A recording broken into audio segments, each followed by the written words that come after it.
பிரான்ஸும் அர்ஜென்டினாவும் final. Argentina அந்த கப்பை விட்டு 9 வருஷம் ஆச்சு மெஸ்ஸி தலைமையில். பிரான்ஸ் நடப்பு சாம்பியன். உலகத்திலேயே விலை மதிக்க முடியாத இடம். இப்போ தங்கத்தினுடைய விலை எப்படி இருக்கணும் எல்லாருக்கும் தெரியும். சுடுகாட்டில் படுத்திருக்கானா, விலை மதிக்க முடியாத அவனுடைய எண்ணங்கள் எல்லாம் அந்த சுடுகாட்டில் அவனோட தூங்குதான். இதை விட முக்கியம் இப்போ நான் சொல்றது தான். நம்ம அப்படி யோசிக்கிறோமா? இல்லை. ஏன்? we are thinking the life is an inexhaustible well. தோண்ட தோண்ட ஊறுகின்ற கிணறு மாதிரி தண்ணி வர்ற மாதிரி நம்ம வாழ்க்கைன்னு நம்ம நினைக்கிறோம். 6 மணிக்கு உட்காந்து உங்கள்கிட்ட பேச வர்றதுக்கு முன்னாடி 2 மணி நேரம் படிக்கிறது கஷ்டம்தான்.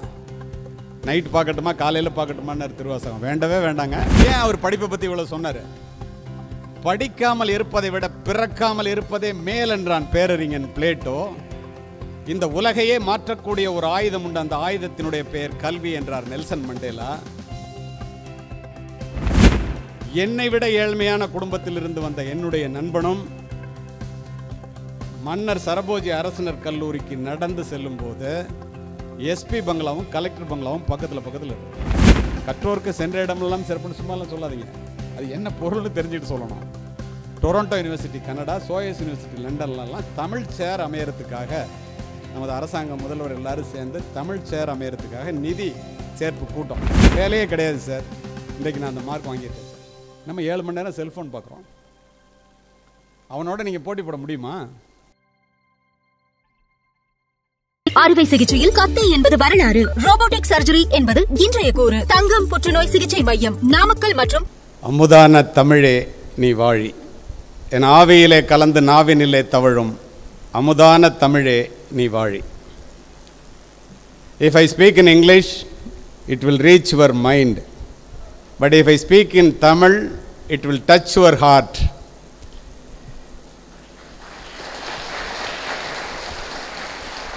Educating the mind without educating the heart is no education at all. சொன்னவன் மா மேதை அரிஸ்டாட்டில். அதனால் தமிழில் பேசுகிறேன், எல்லாருக்கும் புரியணுங்கிற ஒற்றை காரணம்தான். தேவைன்னா நடுப்புற இங்கிலீஷ்லையும் பேசுவேன். வெள்ளத்தனையது மலர் நீட்டம் மாந்தர்தம் உள்ளத்தனையது உயர்வு என்ற வள்ளுவனின் வாக்கிற்கிணங்க உயர்ந்த உள்ளத்தோடு what we have done for ourselves will die with us and what we have done for others will remain and it is immortal என்ற அற்புதமான பொன்மொழிக்கு இணங்க என்னுடைய அன்பிற்கும் பாசத்திற்கும் உரிய இந்த ஈரோடு மாவட்டத்தினுடைய இளைஞரணி அமைப்பாளர் தம்பி திருவாசகம் அவர்களே, அன்னசத்திரம் 1000 வைத்தல் ஆலயம் 10000 நாட்டல் பின்னருள்ள தர்மங்கள் யாவும் பெயர் விளங்கி ஒளிர நிறுத்தல் அன்னையாவினும் புண்ணியம் கோடி ஆங்கோர் ஏழைக்கு எழுத்தறிவித்தல் என்ற புனிதமான கல்வி பணியினை கையில் எடுத்து 50 ஆண்டுகளாக இந்த ஈரோடு அரசினர் கலை அறிவியல் கல்லூரியினுடைய இயக்குனராகவும் கண்ட்ரோலராகவும் இங்கே அமர்ந்திருக்கின்ற பெரியோர்களே, அதை போலவே இந்த இயக்கத்திலிருந்து மூத்தவராக இங்கே வந்து அமர்ந்து இந்த விழாவிற்கு ஏற்பாடு செய்திருக்கின்ற செந்தில்குமார் என்கிற செந்தில் அவர்களே, விவேகானந்தா அறக்கட்டளையினுடைய தலைவர் பிரபாகரன் அவர்களே, ஆன்றவிந்தடங்கிய கொள்கை சான்றோர்களாக இந்த மேடையில் அமர்ந்திருக்கின்ற ஏனைய இளைஞரணி மற்றும் பெரியோர்களே, எல்லாவற்றுக்கும் மேலாக இந்திய தேசத்தினுடைய எழில்மிக்க மாணவ செல்வங்களாக எனக்கு முன்னால் அமர்ந்திருக்கின்ற மாணவ மாணவிகளே, உங்கள் அத்துணை பேருக்கும் இந்த விழாவிற்கு என்னை அழைத்து சிறப்புரையாற்ற பணித்தமைக்கு என்னுடைய நெஞ்சார்ந்த நன்றியையும் உங்களுக்கு வாழ்த்துக்களையும் தெரிவித்துக் கொள்கின்றேன். உள்ளபடியே நண்பர் திருவாசகம் அவர்கள் உங்களது சொல்லும்போது சொன்னார் 3 நாளைக்கு முன்னால் என்று. நான் அதிகமாக தேவைப்படுபவன், தேடப்படுபவன். திருவாசகம் அவர்கள் என்னை அழைத்த போது என்ன விழா என்று கேட்டேன். IAS IPS குரூப் 1 படிக்கிற இளைஞர்களுக்கான விழா என்று சொன்னார். எங்கே நடக்கிறது என்று கேட்டேன். அரசு கலை அறிவியல் கல்லூரி ஈரோடு என்று சொன்னார். இது இந்த இடத்திலே குறிப்பிடுவதற்கு காரணம், இந்த 7 நாட்களிலே இந்த மாதத்திலே நான் பேசுகின்ற 6வது கூட்டம் இது. ஞாயிற்றுக்கிழமையிலே ஓய்விற்காக ஒதுக்கப்பட்டிருந்த தேதியை அவர் அழைத்ததனுடைய பண்பு, திருவாசகத்திற்கு உருகாதார் ஒரு வாசகத்திற்கும் உருகாரும்பாங்கள்ல, அது மாதிரி அவர் அப்படி கூப்பிட்டோன்னா என்னால் மறுக்க முடியல. அதனால் இன்று உங்கள் முன் நிற்கின்றேன். இந்த நேரத்தை நீங்கள் எப்படி உபயோகப்படுத்துகிறீர்கள் என்பதை வைத்துத்தான் உங்களுடைய ஐஏஎஸ் ஐபிஎஸ் குரூப் 1 கனவு மட்டும் இல்லை, உங்களுடைய வாழ்க்கையினுடைய வெற்றி தோல்விகள் மேலெடுத்து செல்வதற்கு இது மிகப்பெரிய வாய்ப்பாக இருக்கும் என்ற உத்தரவாதத்தை கொடுத்து என்னுடைய உரையை துவங்குகின்றேன். இங்கு நான் மகிழ்வோடும் நெகிழ்வோடும் நிற்பதற்கு காரணம், மகிழ்வோடு இருப்பதற்கு காரணம், நான் வகித்த அரசு பதவி, அது சம்பந்தமான பேச்சு, சிவில் சர்வீஸ் பாஸ் பண்ணணும் அப்படின்னு நினைக்கிற அல்லது குரூப் 1 பாஸ் பண்ணணும் அப்படின்னு நினைக்கிற மாணவ மாணவிகளுக்கான பேச்சு. நெகிழ்வோடு இருப்பதற்கு காரணம், என்னை போன்றே அரசு கல்லூரியிலே படித்து முடித்து வந்திருக்கின்ற ஏழை எளிய மாணவ மாணவிகளுக்காக பேசுவதனால் அந்த மகிழ்வும் நெகிழ்வும். இந்த இடத்திலே உங்களுக்கு ஒன்றை பதிவு செய்கின்றேன். மிக முக்கியமான கருத்து இது. இந்த மேடையிலே அமர்ந்திருக்கின்ற எல்லோரையும் பாருங்கள், இயக்குனராகட்டும், முதல்வராகட்டும், அல்லது உங்கள் திருவாசகமாகட்டும், மற்றவர்களாகட்டும், நானாகட்டும், எல்லோரும் இந்த மேடையிலே வந்து அமர்ந்திருப்பதற்கு என்ன காரணம்? அடிப்படை காரணம் என்ன? எல்லோரும் கோடீஸ்வரர்கள் என்பதாலா? அல்ல. அறிவுடை ஒருவனை அரசனும் விரும்புவான். அரியாசனத்தில் இருப்பவர்களிடம் சரி ஆசனம் தருவது கல்வி. மன்னரும் மாசர கற்றோனும் சீர்தூக்கின் மன்னரில் கற்றோன் சிறப்புடையோன். மன்னர்க்கு தன் தேசமல்லால் சிறப்பில்லை, கற்றோர்க்கு சென்ற இடமெல்லாம் சிறப்பு. எக்குடி பிறப்பினும் யாவரே ஆயினும் அக்குடியில் கற்றோரை மேல் வருகவென்பர். நீ எந்த ஜாதி மதம் குலம் அதெல்லாம் ஒன்றும் கிடையாது. படிச்சுட்டேன்னா உன்னை மேலே வான்னு கூப்பிட்டே ஆகணும். எல்லாரும் பிறக்கிறோம், எல்லாரும் இறக்குறோம். சில பேர் ஏதோ வந்து பிறந்து விட்டோமே என்பதற்காக வாழ்கிறோம். சில பேர் இன்னொரு முறை பிறக்கப் போவதில்லை என்பதற்காக வாழ்கிறோம். ஜாதி மதங்களை பாரோம் உயர் ஜென்மம் இத்தேசத்தில் எய்தினராயின் வேதியராயினும் ஒன்றே அல்ல வேறு குலத்தினராயினும் ஒன்றே என்று சொன்னவன் பாரதி. ஈரோடு கலை அறிவியல் கல்லூரி அரசு உதவி பெறும் கல்லூரின்னு எழுதியிருந்தாங்க. அதனால் வேற ஒன்றும் இல்லை. அரசு உதவி பெறும் தனியார் கல்லூரி, பரவாயில்ல, அதனால ஒன்றும் இல்லை. அரசு உதவின்னு அதில் வந்துட்டாலே அதை அரசு கல்லூரியாகவே நான் பார்ப்பதுண்டு. நான் படித்த பிளேக் உயர்நிலைப் பள்ளி கூட அரசு உதவி பெறும் பள்ளி தான். அது போகட்டும்.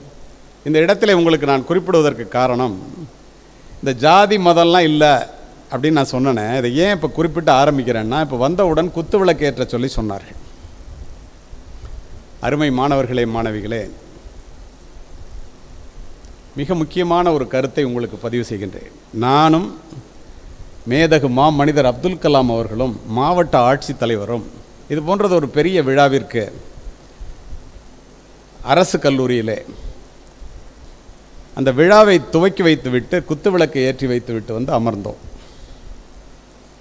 கேள்வி நேரத்தின் போது ஒரு பெண் எழுந்து இந்தியாவினுடைய மாபெரும் சிறப்பு என்ன என்று ஒரு கேள்வியை வைத்தாள். அப்துல் கலாம் அவர்கள் சொன்னார், நான் இப்போது ஏற்றி வைத்தேனே குத்து விளக்கு, இது இந்துக்களினுடைய அடையாளம். அதை ஏற்றி வைக்க உபயோகித்தேனே மெழுகுவர்த்தி, அது கிறிஸ்தவர்களினுடைய அடையாளம். ஏற்றி வைத்த நானோ ஒரு இஸ்லாமியன். இந்த வேற்றுமையில் ஒற்றுமை தான் இந்தியாவினுடைய மாபெரும் சிறப்பு.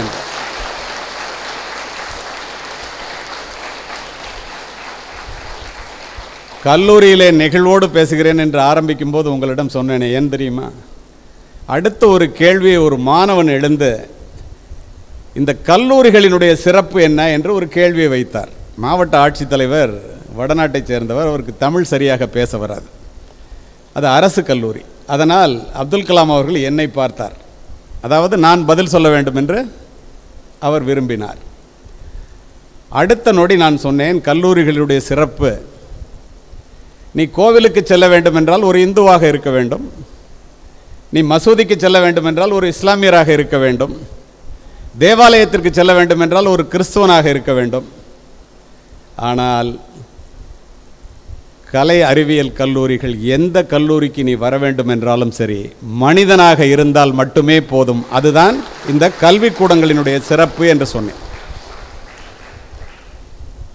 அப்படி என்றால் வெள்ளை மனிதன் வியர்வையும் கருப்பு மனிதன் கண்ணீரும் உப்பு நீரின் உருவிலே ஒன்று சேரும் கடலிலேன்னு புரிகிற மாதிரி சொல்லிட்டு போயிட்டாங்க. எல்லோரும் மனிதர்கள். இதை ஆரம்பத்திலேயே இள வயதிலேயே நீங்கள் படித்து சாதிப்பதற்கு முன்னால் இதை பதிய வைக்க வேண்டும் என்று நான் விரும்புகிறேன். ஒரு பெரிய நோக்கத்திற்காக இங்கே வந்து அமர்ந்திருக்கிறீர்கள். பாரதி அழகாக சொல்லுவான், மனிதர் உணவை மனிதர் பறிக்கும் வழக்கம் இனி உண்டோ, மனிதர் நோக மனிதர் பார்க்கும் வாழ்க்கை இனி உண்டோ. மனிதர் நோகிற மாதிரி அலட்சியமாக பார்க்கறது கூட தப்புடான்ட்டான். இனி ஒரு விதி செய்வோம், அதை எந்த நாளும் காப்போம், தனி ஒரு மனிதனுக்கு உணவில்லை எனில் இஜகத்தினை அழித்திடுவோம்னா. அதோடு நிறுத்தலை, அடுத்து சொல்கிறது தான் முக்கியம். எல்லோரும் ஓர் குலம், எல்லோரும் ஓர் இனம், எல்லோரும் ஓர் நிறை, எல்லோரும் ஓர் விலை, எல்லோரும் இந்நாட்டு மன்னர், எல்லோரும் இந்திய மக்கள் என்றான். நீங்கள் சிறு வயதிலேயே இந்த மனிதத்தினுடைய மகிமையை நீங்கள் உணர்ந்து கொண்டால் மட்டுமே பெரிய அளவிலே சிந்திக்க முடியும். சமூகம் சார்ந்து உழைப்பவர்கள் யாராக இருந்தாலும் அவர்கள் இந்த மக்களால் கொண்டாடப்படுவார்கள். இது உங்களுக்கு நான் சொல்ல விரும்புகின்ற படிப்பதற்கு அப்பாற்பட்ட ஒரு செய்தி. சரி, இப்போ இங்கே எல்லோரும் உட்காந்துருக்கோம். மேடையிலையும் சில பேர் இருக்கோம், கீழேயும் சில பேர் இருக்கோம். சில பேர் மட்டும் வாழ்க்கையில் வெற்றி அடைகிறாங்க, பல பேரால் வெற்றி அடைய முடியறதில்லை. ஏன்?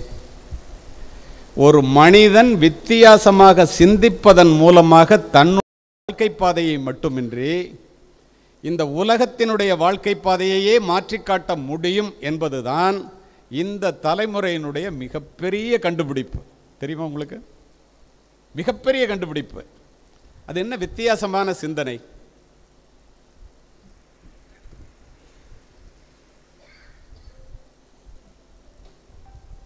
எல்லோரும் செய்வதையே நீனும் செய்து கொண்டிருந்தால் எல்லோரும் போலத்தான் நீனும் இருப்பாய். எல்லோரும் செல்லுகின்ற பாதையிலே நீனும் சென்றால் எல்லோரும் சென்றடையும் ஊரைத்தான் நீ சென்றடைவாய். உண்டா இல்லையா? யாருமே சாதிக்காததை நீ சாதிக்க வேண்டும் என்றால் யாருமே முயற்சிக்காததை நீ முயற்சிக்க வேண்டும். போன பாதையில் போகும் கால்கள் புதிய பாதைகள் போடுவதில்லை. அறியாதவை குறித்த அச்சத்தால் நாம் தீண்ட தவறிய திசைகள் கோடி. அப்படின்னு என்ன அர்த்தம்? அச்சத்தால்னா என்ன அர்த்தம்? பயம். மனிதர்கள் குறைந்த நிலையில் வாழ்வதற்கு மிக அடிப்படை காரணம் பயம். உங்களுக்கு ஆச்சரியமாக இருக்கும், அதுதான் நிதர்சனமான உண்மை. Fear is the primary factor that causes people live small, but most of the fear are illusions. பயம்தான் மக்கள் குறைந்த அளவிலே ஏழைகளாகவும் வளர்ச்சி பெற முடியாதவர்களாகவும் வாழ்வதற்கு மிகப்பெரிய காரணம் பயம். ஆனால் 99% பயம் illusions, மாயைங்கிறான். நம்மளால் ஐஏஎஸ் ஆக முடியுமா? நம்மளால் ஐபிஎஸ் ஆக முடியுமா? நம்மளால் ஒரு குரூப் 1 ஆக முடியுமா? ஒரு ஆர்டிஓ ஆக முடியுமா? டிஎஸ்பி ஆக முடியுமா? முடியாது. இந்த பயம்தான் உங்களை மிகப்பெரிய அளவிலே சாதிக்க முடியாமல் இருப்பதற்கு தடுக்கிறது. அப்போ அதை மீறுறதுக்கு என்ன வேணும்? மை டியர் ஃப்ரெண்ட்ஸ், ஒன்றை உள்வாங்கிக் கொள்ளுங்கள். Not taking risk is the biggest risk in life. calculative risk will give always huge dividends. என்ன அர்த்தம்? ரிஸ்கே எடுக்க மாட்டேங்கிறதாண்டா உலகத்திலேயே பெரிய ரிஸ்க்கு. calculative risk, யோசித்து முடிவெடுக்கப்பட்ட அந்த ரிஸ்க் இருக்குல்ல, அதை போல உனக்கு மிகப்பெரிய வருவாயை, மிகப்பெரிய வாய்ப்புகளை உருவாக்கி கொடுப்பது வேற எதுவுமே இல்லை. செக்கு மாடு கூட செருக்கோடு நடக்கிறதாம். எதிர்த்தார் போல் வண்டி வாகனம் ஏதும் இல்லை, விபத்திற்கு வழியே இல்லை என்று நீ நினைத்தால் புறப்பட்ட இடத்திலேயே புதைக்கப்பட்டு விடுவாய். It is safe for the ship to be in the shore, but the ship is not meant for that purpose. கப்பல் கரையிலே இருப்பது கப்பலுக்கு வேண்டுமானால் பாதுகாப்பானதாக இருக்கலாம். கப்பல் செய்யப்பட்டதனுடைய நோக்கம் அதுவல்ல. கப்பல் என்றால் கடலிலே செல்ல வேண்டும், புயலினை எதிர்கொள்ள வேண்டும், அலைகளை எதிர்கொள்ள வேண்டும், சுனாமியை எதிர்கொள்ள வேண்டும், சென்றடைய வேண்டிய இலக்கினை சென்றடைய வேண்டும். அதுதான் கப்பல் செய்யப்பட்டதனுடைய நோக்கம். You will be among the dead, living dead, if you stay in the shore. நடைப்பிணமாக மாறிவிடுவோம், கரையிலேயே இருந்தால் பாதுகாப்பானதாக இருந்து விடலாம் என்றால். நீங்கள் நினைத்து பாருங்களேன், சாதாரணமாக காற்று வாங்க வேண்டும் என்று சும்மா போய் ஒருத்தன் உட்காந்துட்டு வந்தால் கடல் காற்றை வாங்கிட்டு வரலாம். இன்னும் கொஞ்சம் தூரம் போய் கடலுக்கு போகிறவன் வந்து கடல் தண்ணியை தொட்டு பார்த்துட்டு வருவான். இன்னும் கொஞ்சம் நேரம் கடலுக்குள்ளே சிரமப்பட்டு போகிறவன் மீன் பிடிச்சிட்டு வருவான். கடலினுடைய ஆழத்திற்கு செல்பவன் முத்தெடுத்து கொண்டு திரும்புவான். உண்டா இல்லையா? யோசித்து பாருங்க. நம்ம என்ன நினைக்கிறோம்? இந்த ரிஸ்கே எடுக்க மாட்டோம். Don't join the cautious group which plays not to lose, play to win. என்ன அர்த்தம்? தோற்று போகக்கூடாதுன்னு விளையாடாதரா, அந்த டீமில் போய் சேராத, சேஃபுது அதில் போய் சேராத, ஜெயிக்கணும்னு விளையாடாது. என்ன தோற்று போகக்கூடாதுன்னு விளையாடுறது, ஜெயிக்கணும்னு விளையாடுறது. உங்களுக்கு ஒரு உதாரணம் சொல்கிறேன். வேர்ல்டு கப் ஃபுட்பால் கத்தாரில் நடந்துச்சு. ஃப்ரான்ஸும் அர்ஜென்டினாவும் ஃபைனல்.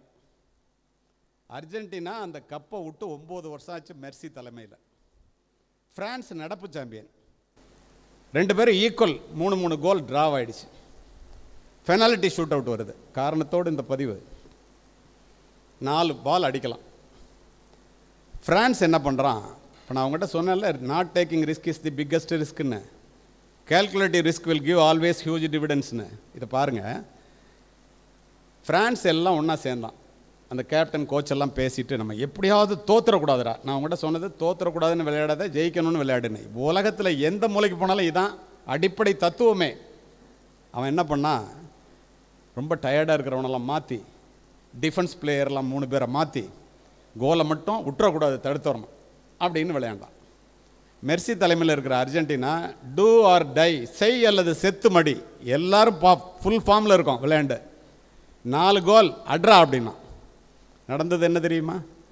4 கோல்களையும் அடித்த அர்ஜென்டினா வெற்றி பெற்றான். 2 கோல்களை மட்டுமே தடுத்து 2 கோல்களை அடித்து பிரான்ஸ் 2வது இடத்தை பெற்றான். Not taking risk is the biggest risk in my life my dear. 1 to 5ன்னு சொல்லுவேன் நான். என்ன 1 to 5? ரொம்ப சேஃப் கேம் ப்ளே பண்ணணும். ஏதாவது ஒரு வேலைக்கு போயிடணும். ஏதாவது ஒரு வேலைக்கு. எப்படி? ஒரு பொண்ணை கல்யாணம் பண்ணிக்கணும், 2 பிள்ளைங்களை பெற்றுக்கணும். 1 to 5. 3 bedroom வீடு ஒன்று பேங்க் லோன் போட்டு இஎம்ஐயில் வாங்கிக்கணும். 4 wheeler காரு, அதையும் பேங்க் லோன் போட்டு இஎம்ஐயில் வாங்கிக்கணும். 5 digit ஒரு சம்பளம், 20,000 60,000, கடைசி வரைக்கும் இஎம்ஐ கிட்டே செத்து போயிடும். இதுதானே பலருடைய வாழ்க்கையாக இருக்கிறது. இவங்க பூரா யார்? தோத்துறக்கூடாதுன்னு விளையாடுறவங்க, சேஃப் கேம் விளையாடுறவங்க. அதில் ஜாயின் பண்ணாதாங்கிறேன். வித்தியாசமான சிந்தனை என்று நான் ஆரம்பிப்பதற்கு காரணமே இதுதான். அச்சம்தான், பயம்தான். அச்சமும் பேடிமையும் அடிமை சிறுமதியும் உச்சத்தில் கொண்டாரடி கிளியே, இவர் வாழ தகுதியுண்டோ? பாரதி. சிப்பாயை கண்டஞ்சுவார், ஊர் சேவுகன் வருதல் கொண்டு பயந்து எழுந்து நிற்பார். அப்பால் எவனோ செல்வான், அவன் ஆடையை கண்டு பயந்து எழுந்து நிற்பார். இவர் வாழ தகுதியுண்டோ? சொன்னவன் பாரதிங்க. அப்ப எப்படி இருக்கணும்? தேடி சோறு நிதந்தின்று பல சின்ன சிறு கதைகள் பேசி, மனம் வாடி துன்பமிக உழன்று பிறர் வாட பல செயல்கள் செய்து நரை கூடி கிழப்பருவம் எய்தி கொடுங்கூற்றுக்கு இறையன பின் மாயும் பல வேடிக்கை மனிதரைப் போல் நான் வீழ்வேன் என்று நினைத்தாயோ?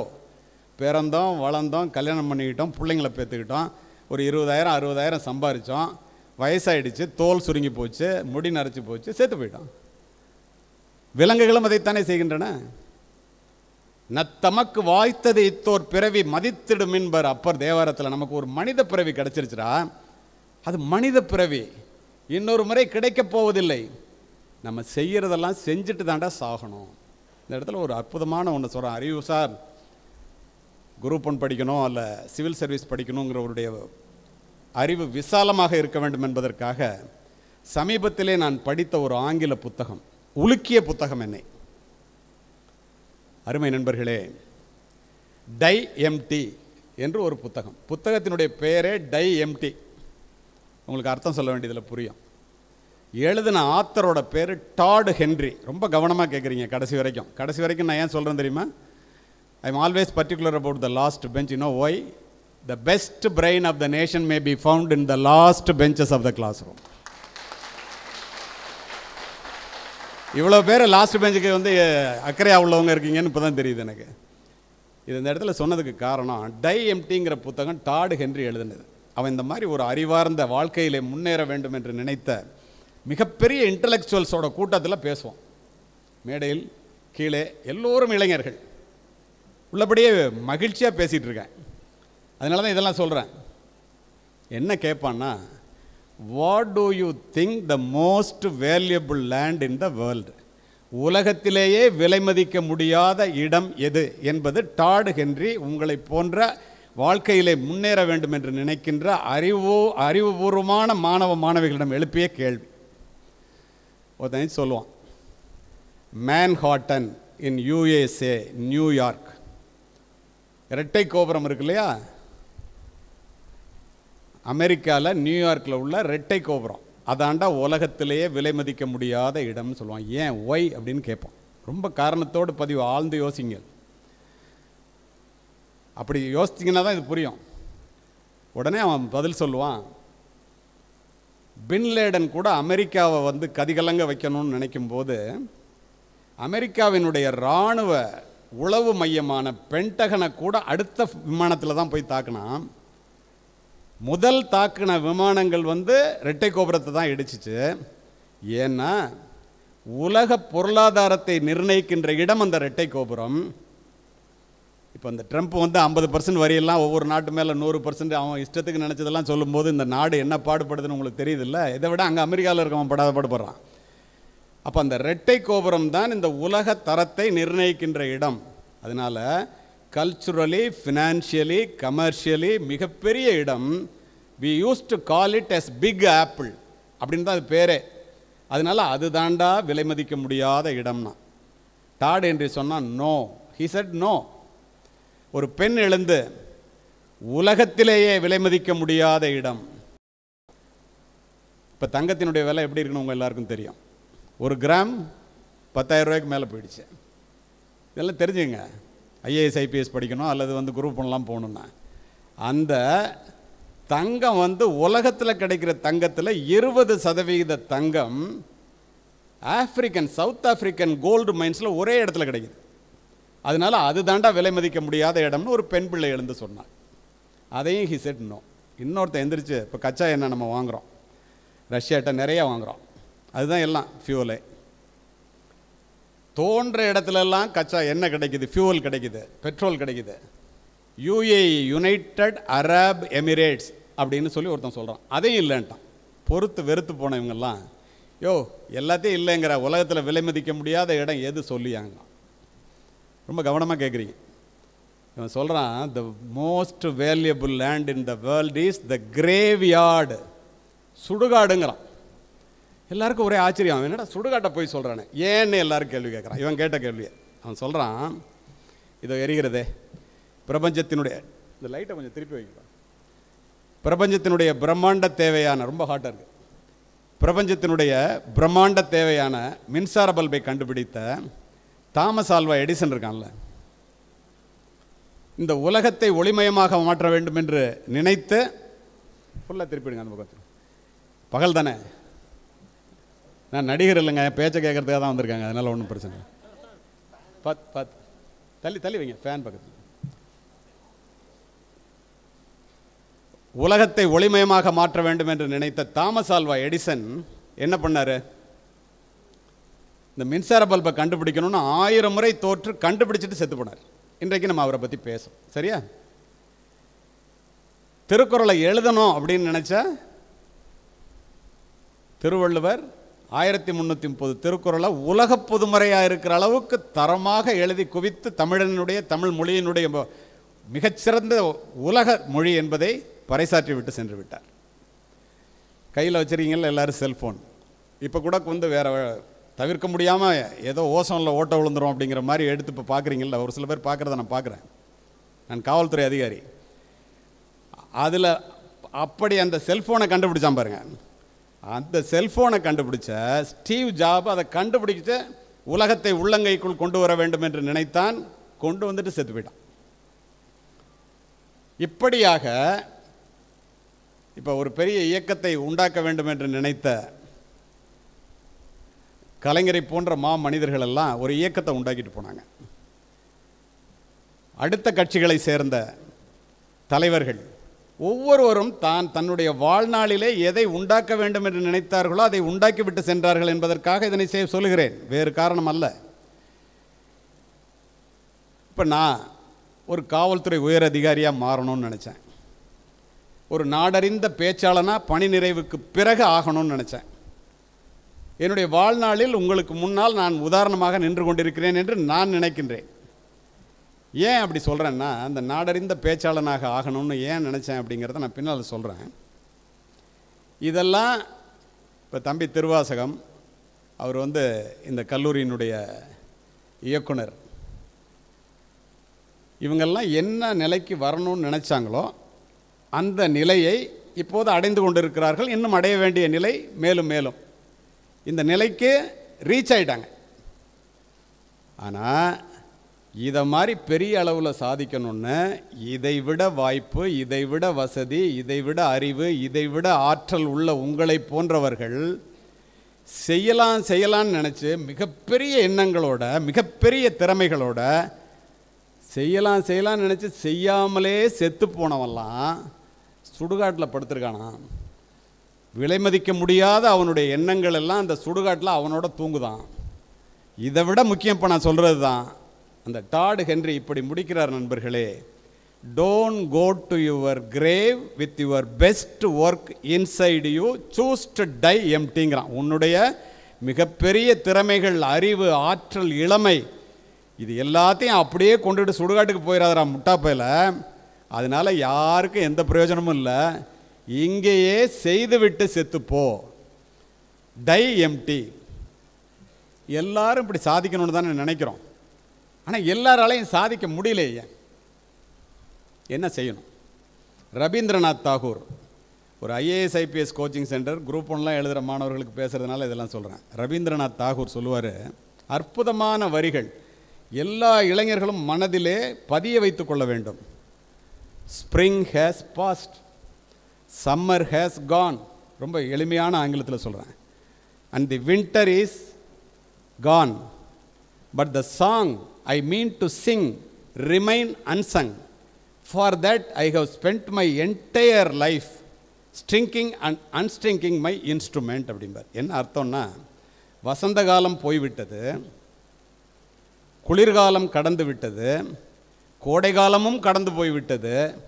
நான் பாட நினைத்த பாட்டை பாடாமலேயே இசைக்கருவிகளை எடுப்பதும் வைப்பதுமாகவே நீங்கள் புத்தகத்தை எடுத்து படிக்கலாம்னு நினச்சி படிக்கலாம், அப்புறம் படிக்கலாம்னு வைக்கிறீங்கல்ல, இதை மாதிரி செஞ்சே என்னுடைய வாழ்க்கை தொலைந்து போய்விட்டது. அரைகுறையாக நான் வாழ்ந்தவன் என்ற எண்ணத்தோடு இறக்கப் போகிறேன். யார் சொல்கிறா? ஜனகணமே நாட்டினுடைய தேசிய கீதத்தை கொடுத்த மாபெரும் மனிதர், மிக அறிவுஜீவி, மிகப்பெரிய சாதனைகளை படைத்தவர், இன்னும் சாதிக்காமல் நான் சாக போகிறேன்னு இதை பதிவு பண்ணுறார்.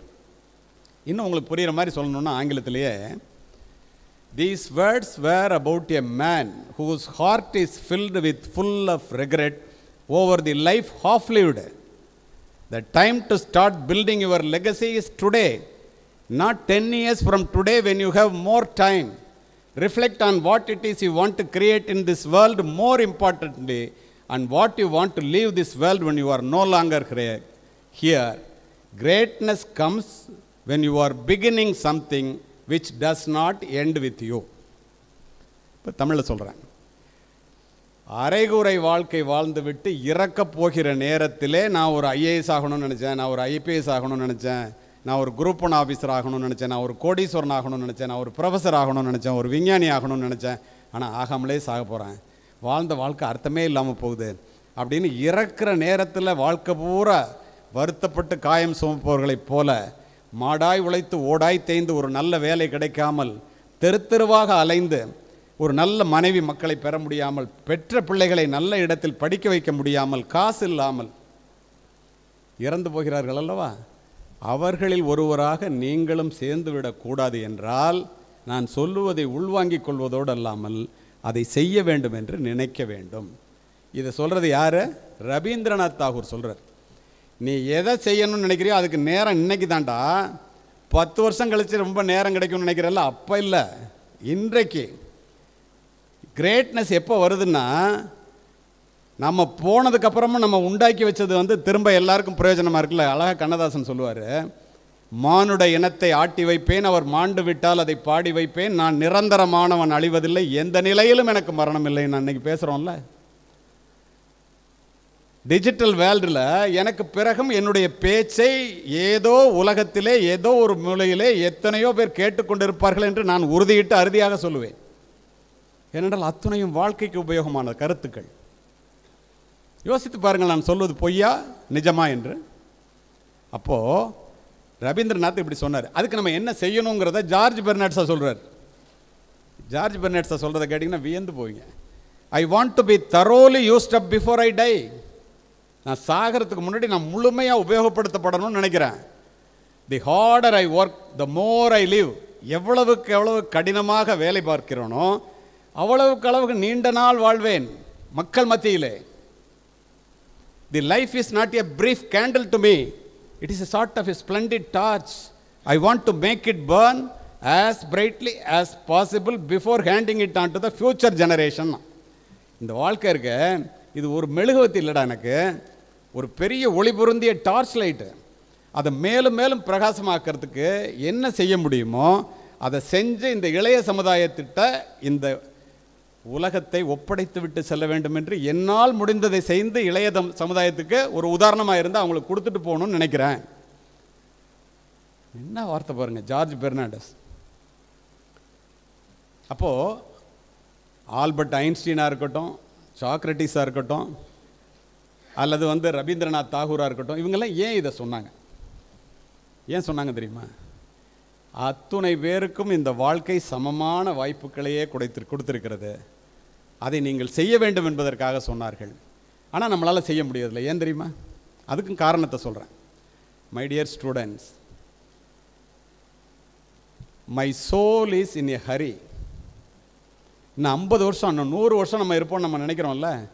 இந்த ஆன்மா வேகமாக போயிட்டுருக்கான். My soul is in a hurry. I counted my years. I have less time to live than the time I have lived so far. இதுவரை நான் வாழ்ந்த காலத்தை விட நான் வாழுகின்ற காலம் குறைவு, வாழப்போகின்ற காலம் குறைவு. ஏனென்றால் கடிகார முள் ஓடிக்கொண்டே இருக்கிறது.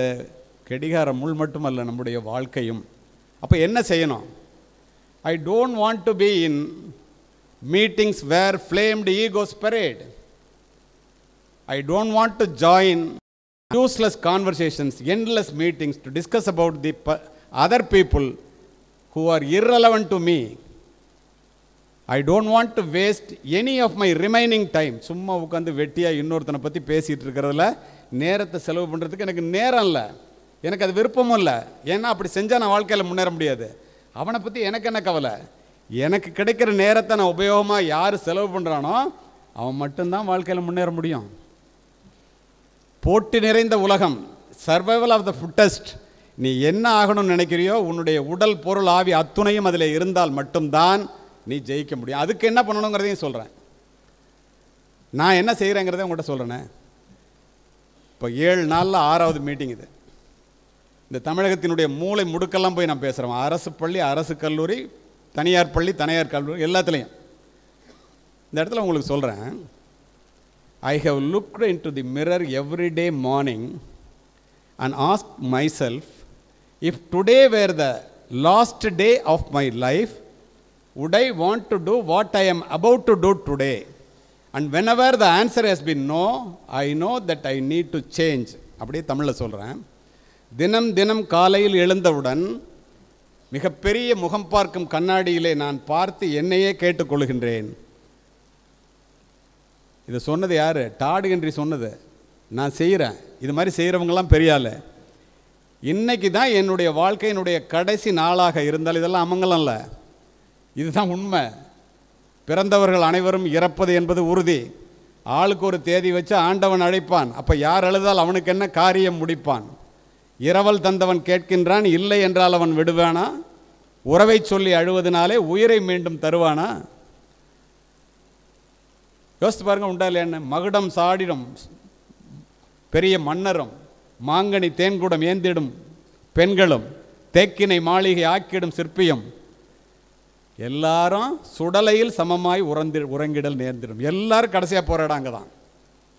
அப்போது காலையில் எந்திரிச்சோன்னா என்னுடைய வாழ்க்கையினுடைய கடைசி நாள் இதுவாக இருந்தால் இன்றைக்கி நான் என்ன செய்கிறேனோ அதை செய்வேனா, இதை விட முக்கியமான வேலையை செய்வேனா? யோசித்து பாருங்கள்.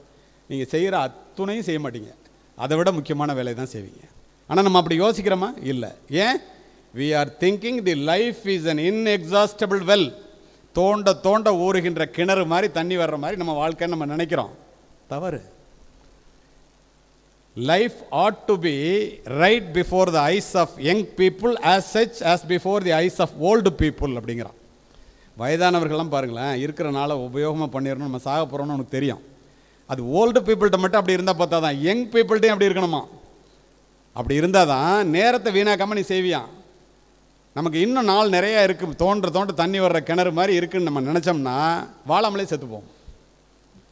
அப்போது இது யங் பீப்புள்கிட்ட ஒரே நாளில் நீ கோடீஸ்வரன் ஆக முடியுமா? அப்படி ஒரே நாளில் கோடீஸ்வரன் ஆகணும். ராத்திரி படுக்கும்போது ஏழையா, காலையில் மிகப்பெரிய கோடீஸ்வரனா, மிகப்பெரிய புகழ்மிக்கவனா, மிகப்பெரிய பதவியில் உள்ளவனாலாம் எவனாலே ஆக முடியாது. அப்படி ஆனால் திருச்சி சிறையிலேருந்து தீகார் சிறை வரைக்கும் ஏதாவது ஒரு சிறையில் இருந்தே ஆகணும். அதுக்கு ரெடின்னா நீ ஆகலாம். அப்போது கிரேட்னஸ் எமர்ஜென்சி எதில் வருது? நம்மளுடைய நேரத்தை யூஸ். அதுக்கு என்ன செய்யணுங்கிறத சொல்கிறேன் கேளுங்க. Sometimes I remember that I will be dead soon is the most valuable thought I have ever encountered to make big choices in my life. என்னுடைய வாழ்க்கையில் மிகப்பெரிய முடிவுகளை எடுப்பதற்கு நமக்கு இருப்பது இன்னும் கொஞ்ச காலம்தான். அதற்குள் நாம் எதையாவது செய்து முடித்து விட்டு போக வேண்டும் என்று நினைக்கின்ற அந்த எண்ணம் இருக்கிறதே, அதுதான் என்னை இயங்க வைக்கிறது. How much work did you do today that you will be proud of tomorrow? இன்னைக்கு நீ என்ன வேலை செய்கிறியோ. இப்போ ஒரு அரசியலில் இருக்கிற திருவாசகம் போன்றவர்கள் இந்த பப்ளிக் மத்தியில், இந்த இளைஞர்கள் மத்தியில் ஏதேனும் ஒரு நல்லதை செஞ்சு அவர்களுடைய மனதில் இடம் பிடிச்சு தன்னுடைய வாழ்க்கையிலே தான் பயணிக்கின்ற பாதைக்கு அது உபயோகமாக இருக்க வேண்டும், அல்லது சமுதாய சிந்தனையோடு அவர்களுக்கு நல்லதை செய்ய வேண்டும் என்ற எண்ணமோ இன்னைக்கு செய்கிற வேலை that you will be proud of tomorrow, நாளைக்கு உன்னை பெருமைப்படுத்துமா என்பது தான் கேள்வி. Did you make progress on what matters most to you? இப்போ இன்றைக்கி நான் உங்கள்கிட்ட பேசுகிறேன். இன்றைக்கு நான் பேசுகின்ற பேச்சு, இந்த பேச்சுலகத்தில் எனக்கு என்னுடைய பேச்சு சொற்பொழிவை தகுதிப்படுத்திக் கொள்வதற்கு, இன்னும் மேலும் மேலும் வளர்த்து கொள்வதற்கு உபயோகமாக இருக்குமா? இருக்கும். சித்திரமும் கைப்பழக்கம், செந்தமிழும் நாப்பழக்கம். 7 நாட்களிலே 6 மீட்டிங் நான் அட்டன் பண்ணணுன்னு என்ன இருக்கேன்? 35 வருடம் காவல்துறை அதிகாரியாக, உயரதிகாரியாக பணிபுரிந்த நான் கல்லூரிகளாக ஏறி இறங்க வேண்டிய அவசியம் என்ன? நம்மிடம் இருப்பதை கொடுத்து விட்டு போக வேண்டும். Die empty. எடுத்துக்கொண்டு போவதிலே எந்த உபயோகமும் இல்லை என்று உங்களுக்கு நான் சொன்னால் அதை நான் கடைப்பிடிப்பவனாக இருக்க வேண்டுமா இல்லையா? We have stopped unleashing our best work each day. தினம் உன் தகுதியை, தினம் உன் திறமையை வளர்த்து கொள்ளுகிற வாய்ப்பை கடவுள் உனக்கு கொடுத்திருந்தும் அதை செய்யாமலேயே ஒளிந்து போகின்றோம். Again, greatness emerges when you do something even if it is uncomfortable. இப்போ காலையில் எந்திரிச்சு 4:30 மணிக்கு எந்திரிச்சு 5:30 மணிக்கு கிரவுண்டுக்கு போய் 1 மணி நேரம் எக்ஸசைஸ் பண்ணுறது கஷ்டம்தான். 6 மணிக்கு உட்காந்து உங்கள்கிட்ட பேச வர்றதுக்கு முன்னாடி 2 மணி நேரம் படிக்கிறது கஷ்டம்தான். நைட் பார்க்கட்டுமா காலையில் பார்க்கட்டுமான்னு திருவாசகம் வேண்டவே வேண்டாங்க, நான் அங்கே வர்றேன் பார்த்துக்கலான்னு சொன்னேன். ஏன்? கையில் பேப்பர் இல்லாமல் பேசணும். உங்களுக்கு வேண்டிய கருத்துக்களை ஃப்ரீ ஃப்ளோவாக சொல்லணும். உங்கள் மனதில் இடம் பிடிக்க வேண்டுமென்றால் நான் படித்தாக வேண்டும். இல்லாவிட்டால் சட்டியில் இருந்தால் தானே ஆப்பிள் வரும். இந்த வயதிலே நான் இப்படி உழைக்கும் போது, இப்படி படிக்கும்போது, உங்களுடைய வயதிலே நீங்கள் எப்படி உழைக்க வேண்டும், எப்படி படிக்க வேண்டும், எந்த நேரத்துக்கு எழும்ப வேண்டும் உங்களுக்கு ஒன்று தெரியுமா? நான் சொல்லுவேன். காலையிலே படுக்கையை விட்டு எவனெல்லாம் சீக்கிரமாக எழுந்திருக்கிறானோ அவன் வாழ்க்கையிலே தோற்றதாக சரித்திரமே இல்லை. தெரியுமா உங்களுக்கு? 3 மணிக்கு எழுபவன் முனிவன், 4 மணிக்கு எழுபவன் ஞானி, 5 மணிக்கு எழுபவன் அறிஞன், 6 மணிக்கு எழுபவன் மனிதன், 7 மணிக்கு எழுபவர்கள் எருமை என்பேன். நீங்கள்லாம் எத்தனை மணிக்கு எந்திரிக்கிறீங்கன்னு எனக்கு தெரியாது. நான் காவல்துறை அதிகாரி. சிந்தியுங்கள்.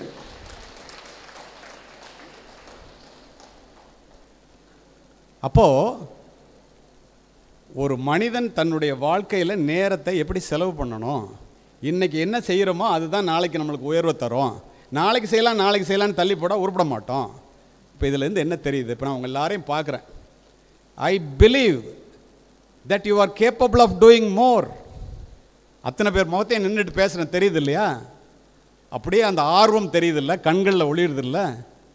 ஐ believe that you are capable of doing more. The best work is still ahead of you. And greatness emerges when you consistently choose to do the right thing even when it is uncomfortable. The rest of us want you to act.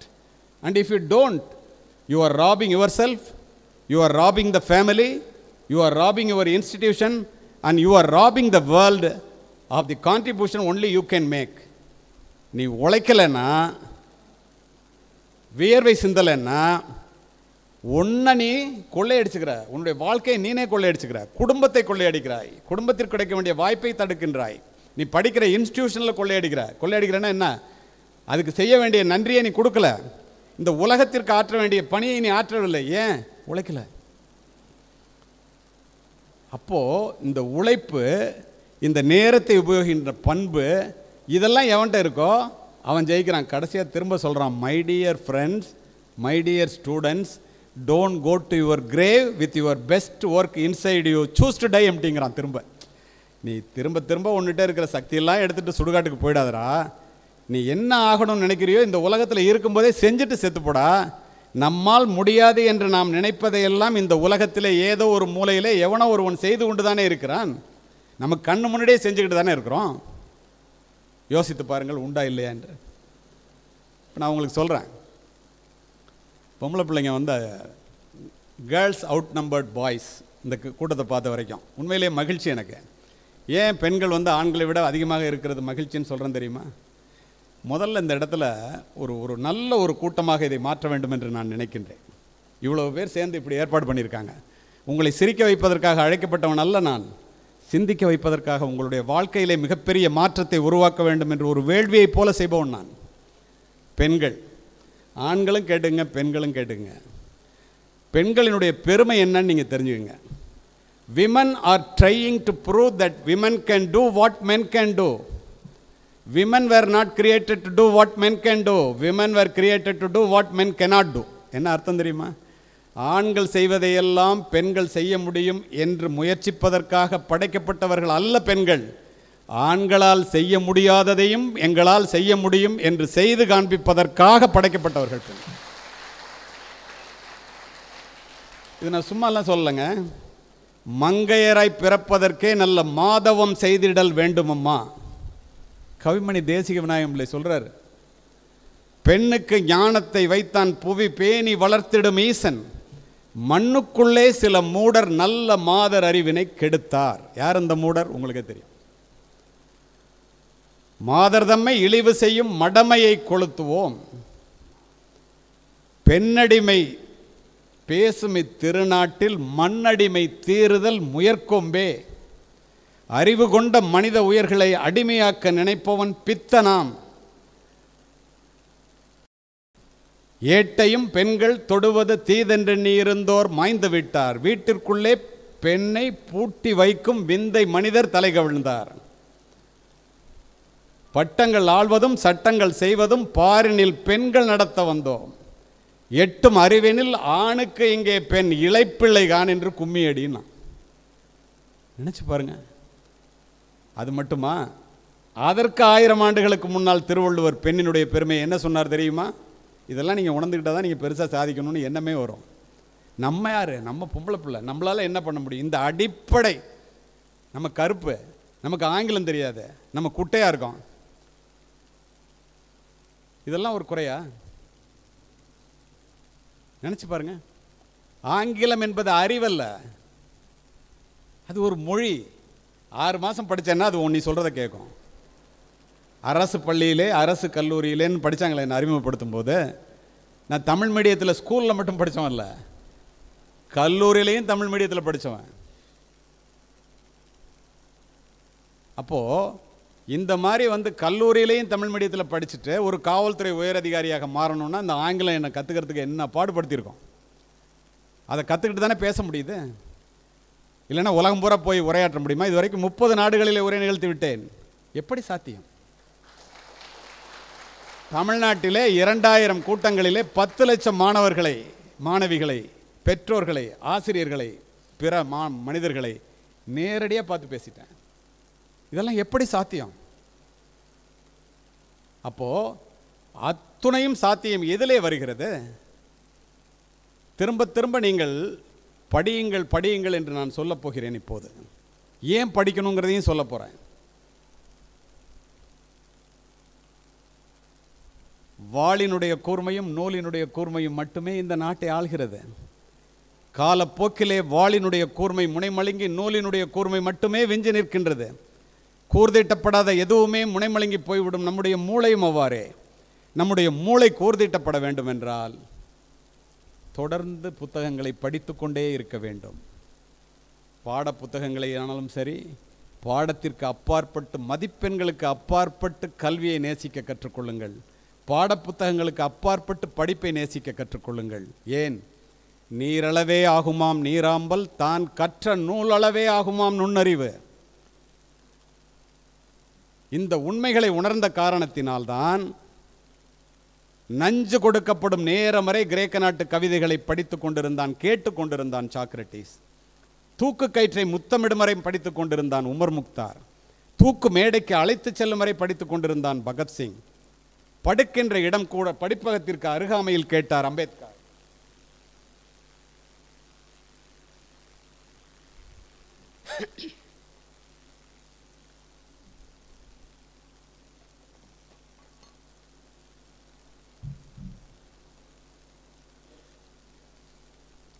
படுக்கின்ற இடம் கூட படிப்பகத்திற்கு அருகாமையில் கேட்டவர் அம்பேத்கர். பயணங்களில் போதெல்லாம் படிப்பதையே வாழ்க்கையினுடைய லட்சியமாக கொண்டிருந்தவர் ஜவஹர்லால் நேரு. ஏன் அவ்வளவு தூரம்? படித்தால் மட்டுமே இந்த பாரதத்தினால் இந்த பாரினை ஆள முடியும் என்று உங்களிடம் படித்து படித்து சொல்லி மேடையில் இறந்தே போனவர் மேதகு மனிதர் அப்துல் கலாம். உண்டா இல்லையா? யோசித்து பாருங்கள். ஏன் அவர் படிப்பை பற்றி இவ்வளவு சொன்னார்? படிக்காமல் இருப்பதை விட பிறக்காமல் இருப்பதே மேல் என்றான் பேரறிஞன் பிளேட்டோ. இந்த உலகையே மாற்றக்கூடிய ஒரு ஆயுதம் உண்டு, அந்த ஆயுதத்தினுடைய பெயர் கல்வி என்றார் நெல்சன் மண்டேலா. பெற்ற பிள்ளை கைவிட்டாலும் கற்ற கல்வி கைவிடாது மகாத்மா காந்தி. சொல்லிக்கொண்டே போகலாம், 1000 சொல்ல முடியும் என்னால். அத்துணை பேரும் ஏன் இதை சொன்னார்கள்? படி படி படி என்று ஏன் சொன்னார்கள்? கல்வி ஒன்றுதான் படிக்கின்ற மாணவனை மட்டுமின்றி அவன் பிறந்த வீட்டையும் இந்த நாட்டையும் உயர்த்தக்கூடியது. நீ படித்தால் மட்டுமே உன்னை மேடைக்கு வா என்று அழைக்க முடியும். நீ ஒரு IAS IPS ஆஃபீஸர் ஆயிப்பார், அதனுடைய மகிமை என்ன என்று உனக்கு தெரியும். அதுக்கெல்லாம் உதாரணத்தை சொல்கிறேன் இப்போ நான். அப்படி என்றால் இந்த கல்வி அவ்வளவு பெரியதா? பள்ளிக்கூடத்திலே படிப்பதற்கு கற்றுக்கொள்கிறோம். கல்லூரி வந்த பிறகு அல்லது கல்லூரியை முடித்த பிறகு நாம் கற்றுக்கொள்வதற்காக படிக்க வேண்டும். அது என்ன கற்றுக்கொள்வதற்காக படிக்கிறது? கருத்துலக பெரியவர்களின் கனமான சிந்தனைகள் புத்தகங்களிலே கொட்டி கிடக்கின்றன. நீ நூலகத்திற்கு போ, நாம் எவ்வளவு பெரிய முட்டாள்கள் என்பதை அங்குள்ள புத்தகங்கள் சொல்லும். ஒரு மனிதனுடைய வாழ்க்கை 70 வருஷங்க. 70 நிமிஷத்தில் அவனை பற்றின சுயசரிதையை நீ படித்தேன்னா அவனுடைய வாழ்க்கையை நீ அவனோடு வாழ்ந்து பார்த்து விடலாம். 10 புத்தகத்தை படித்தேன்னாக்க 700 ஆண்டுகள் வாழ்க்கையை நீ படிச்சிடலாம். அது மாதிரி நம்ம வாழ முடியுமா? அப்படி என்றால் புத்தகங்களை ஏன் படிக்க வேண்டும்? தன்னை அறிந்து கொள்வது எப்படி? மனிதர்களை புரிந்து கொள்வது எப்படி? வாழ்க்கையை தெரிந்து கொள்வது எப்படி? உலகத்தை அறிந்து கொள்வது எப்படி? போராட கற்றுக்கொள்வது எப்படி? தோல்வியில் துவண்டு விடாமல் இருப்பது எப்படி? வெற்றியில் வீழ்ந்து விடாமல் இருப்பது எப்படி? அத்துணையும் புத்தகங்கள் உனக்கு கற்றுத்தரும் என்றால் உனக்கு ஆச்சரியமாக இல்லை? எல்லோரும் அறிவாளியாக வேண்டும் என்று நினைக்கின்றீர்கள். தவறில்லை, அவசியமும் கூட. நிறைய ரோஜா பூ வேணும்னா என்ன செய்வோம்? நிறைய ரோஜா செடிகளை நடுவோம். நமக்கு நிறைய அறிவு வேணும்னா என்ன நினைப்போம்? எல்லாரும் அறிவாளியாகணும்னு நினைக்கிறீங்களா? நிறைய அறிவு வேணும், ஒரு பெரிய இன்டர்வியூ ஃபேஸ் பண்ணணும், ஒரு பெரிய எழுத்து போட்டியில் கலந்துக்கிட்டு சாதிக்கணும், சிவில் சர்வீஸில் ப்ரிலிமினரி எழுதணும், மெயின் பாஸ் பண்ணணும், வைவா அட்டன் பண்ணணும், அதுலேயும் பாஸ் பண்ணணும், 10 லட்சம் பேர் எழுதுறதுல 1000 பேருக்குள்ளே வரணும். என்ன செய்யணும்? எங்கே கிடைக்கும் அறிவு? புத்தகத்தில் தானே கிடைக்கும். புத்தகம் எங்கே இருக்குது? நூலகத்தில் தானே இருக்குது. இந்த அடிப்படை அறிவு நமக்கு வேண்டுமா இல்லையா? 24 மணி நேரமும் செல்லை நோண்டிக்கிட்டே இருந்தால் குப்பை. அதனால உனக்கு என்ன ஆகுது? அதை பற்றி பின்னால் வருகின்றேன். அப்போது படித்தா, நூலகங்களை உபயோகித்து கொண்டால் நாம் பெரிய ஆளாக முடியும் அப்படின்னு தெரியுது. இந்த இடத்துல ஒரு உதாரணத்தை சொல்கிறேன். படித்தா பெரிய ஆளாக முடியுமா? இப்போங்க என்ன படித்தாங்க, காவல்துறை உயர் அதிகாரி, காக்கி உடை அணிந்தவர், ஜனாதிபதி பதக்கம், அந்த பதக்கம் இந்த பதக்கம்னு கைதட்டினீங்க. நான் இப்போ உங்கள்கிட்ட ஒன்று சொல்கிறேன். பணி நிறைவுக்கு பிறகு நான் உயிராக நேசித்து உடுத்தி இருந்த காக்கி உடை என்னிடத்தில் இல்லை. என்னுடைய உயிரை பணயம் வைத்து துப்பாக்கி குண்டுகளை கையிலே சுமந்து நான் வாங்கிய ஜனாதிபதி பதக்கம் உட்பட அந்த பதக்கங்கள் என்னுடைய மார்பகத்தை இப்போது அலங்கரிக்கவில்லை. ஆனால் அருமை மாணவ செல்வங்களே, உங்களுடைய பெற்றோர்கள் சொல்வதைப் போல தாயிற் சிறந்த கோவிலும் இல்லை, தந்தை சொல் மிக்க மந்திரம் இல்லை, 1000 உறவில் பெருமைகள் இல்லை, அன்னை தந்தையே அன்பின் இல்லை என்பதற்கிணங்க நான் தான் படிக்கலப்பா, நீ படிடா, நீ படித்தா பெரிய ஆளாகிறது மட்டும் இல்லைடா, உலகம் முழுக்க நீ எங்கே போனாலும் உன்ட்டு எது போனாலும் இந்த கல்வி போகாதுப்பான்னு 5வது வகுப்பு படித்து முடித்த என்னுடைய தந்தை சொன்னதை கேட்டு நான் படித்ததனால் நான் பெரிய காவல்துறை அதிகாரி ஆனதில்லை. இப்போ என்ன நடக்குது? தொடர்ந்து நான் படித்த காரணத்தினால் இன்று உலகம் முழுவதும் அழைக்கப்படுகிறேன், உங்களிடம் பேசிக் கொண்டிருக்கின்றேன். இந்த கல்வியை தவிர, படிப்பை தவிர வேறு என்ன காரணமாக இருக்க முடியும்? யோசித்து பாருங்கள். அப்படின்னா தனக்கு கிடைக்காத கல்வி உங்களுக்கு கிடைக்க வேண்டும், தான் அடையாத உயரத்தை நீங்கள் அடைய வேண்டும், தான் வாழாத வாழ்க்கையை நீங்கள் அடைய வேண்டும் என்று முதுகெலும்படிய பாடுபடுகின்ற தந்தை, முழு வயிறு காணாமல் உன்னை வளர்த்தெடுக்கின்ற தாய், வரப்பிலும் வயலிலும் பனியிலும் குளிரிலும் வெயிலிலும் மழையிலும் விழுந்து புரண்டு பட்ட காயங்களையும் தழும்புகளையும் தாங்கி கொண்டு எப்படியாவது படித்து பெரிய ஆளாக்கணும்னு நினைக்கிற அந்த அம்மா அப்பாவுக்கு நீ என்ன செய்ய போகிற? உலகத்திலேயே துயரமான கண்ணீர் தாயினுடைய கண்ணீர், பெற்றோர்களுடைய கண்ணீர் என்பதை இந்த நேரத்திலே மனதிலே பதிவு வைத்துக் கொள்ளுங்கள். அவர்களுடைய கண்ணிலே ஆனந்த கண்ணீர் வர வேண்டும் என்றால் நீ பிறந்ததினுடைய பயனை அடைந்தே தீர வேண்டும். உலகத்தில் அதுக்கு நிகர் வேறு எதுவும் கிடையாது. இந்த இடத்துல ஒன்று சொல்கிறேன் உங்களுக்கு. கடலூரில் பண்ருட்டி பக்கத்தில் மருங்கூர்னு ஒரு ஊர். சமீபத்தில் என்னை சந்தித்தார்கள், அதனால் சொல்கிறேன். அந்த வீட்டில் 10ஆம் வகுப்பு மட்டுமே படித்த இளவரசி என்ற தாய். ராமநாதன் என்பது தந்தையினுடைய பெயர். ஐஸ்வர்யா ஒரு பொண்ணு, சுஸ்மிதா இன்னொரு பொண்ணு. சுஸ்மிதா மூத்த பொண்ணு, ஐஸ்வர்யா சின்ன பொண்ணு. அவங்க அம்மா எப்படியாவது ஒரு குரூப் ஒன்று எழுதணும்னு அவங்களுக்கு ஆசை. 10வது படித்த பொண்ணுக்கு. அவங்க ஹஸ்பண்டு கூட முழுமையாக உதவி செய்கிறார். 2004 சுனாமி வரும்போது முந்திரி தோப்பு வச்சு முந்திரி வியாபாரம் பண்ணிகிட்டு இருக்காங்க. முந்திரி மரம் பூரா விழுந்துருது. கடலூர் வாழ்வை எதிர்கொள்ளவே முடியல. எப்படியாவது ஒரு அரசாங்க வேலை வாங்கணும்னு சொல்லிட்டு முயற்சி பண்ணுறாங்க. குரூப் 2 கிடச்சிருது. பிள்ளைங்க வளர்ந்து வருது. 2 பொண்ணு, ஒரு பொண்ணு ஐஏஎஸ் ஆகணும், ஒரு பொண்ணு ஐபிஎஸ் ஆகணும்னு சொல்லுது. அம்மா படித்து பாஸ் பண்ணதை பார்த்துட்டு கடலூரில் மருங்கூரில் முந்திரி தோப்பில் இருந்த 2 பொம்பளை பிள்ளைங்க ஐஏஎஸ் ஐபிஎஸ் ஆகணும்னு முடிவு பண்ணுது. உங்களை விட அப்போ கஷ்டமான சூழ்நிலை தானே. எத்தனை பேர் படிச்சிங்கன்னு தெரில. 2 பொண்ணுங்களும் ஐஏஎஸ் அகாடமியில் இப்போ திருவாசகம் ஆரம்பித்து நடத்த போகிற மாதிரி ஐஏஎஸ் அகாடமியில் போய் சென்னையில் சேர்றாங்க. நான் நிறைய ஐஏஎஸ் அகாடமியில் போய் ரெகுலராக பேசுகிறவன், மார்க் இன்டர்வியூ நடத்துகிறவன். அங்கே போய் பேசும்போது முயற்சி என்பது முடிந்தவரை செய்வதற்கு பெயர் முயற்சி அல்ல, முடியும் வரை செய்வதே முயற்சி அப்படின்னு நான் பேசுகிறேன். நீ பெரிய முயற்சியில் ஈடுபடும் போது இந்த உலகம் உன்னை பார்த்து வீண் முயற்சி என்று சொல்லும். ஆனால் நீ வெற்றி பெற்ற பிறகு உலகம் உன்னை பார்த்து விடாமுயற்சி என்று பாராட்டும். போய் படிமை. நிறைய பிள்ளைங்க நோட்டை வச்சுட்டு எழுதிக்கிட்டே இருக்கு நான் சொல்கிறதெல்லாம். பரீட்சைக்கு போகிறாங்க, மொதல் அட்டம்ப்டில் 2 பேரும் ஃபெயிலு, அக்கா தங்கச்சி 2 பேரும் ஒன்றா படிக்கிறாங்க. செகண்ட் அட்டம்ப்டில் ஐஸ்வர்யா 44வது ரேங்க் வந்து இன்றைக்கி தூத்துக்குடியினுடைய அடிஷ்னல் கலெக்டர். இன்றைக்கு தங்கச்சி வாங்கிட்டால, அக்கா விடாமுயற்சி, முடிந்தவரை இல்லைல்ல முடியும் வரை செய்வதுதானே முயற்சி.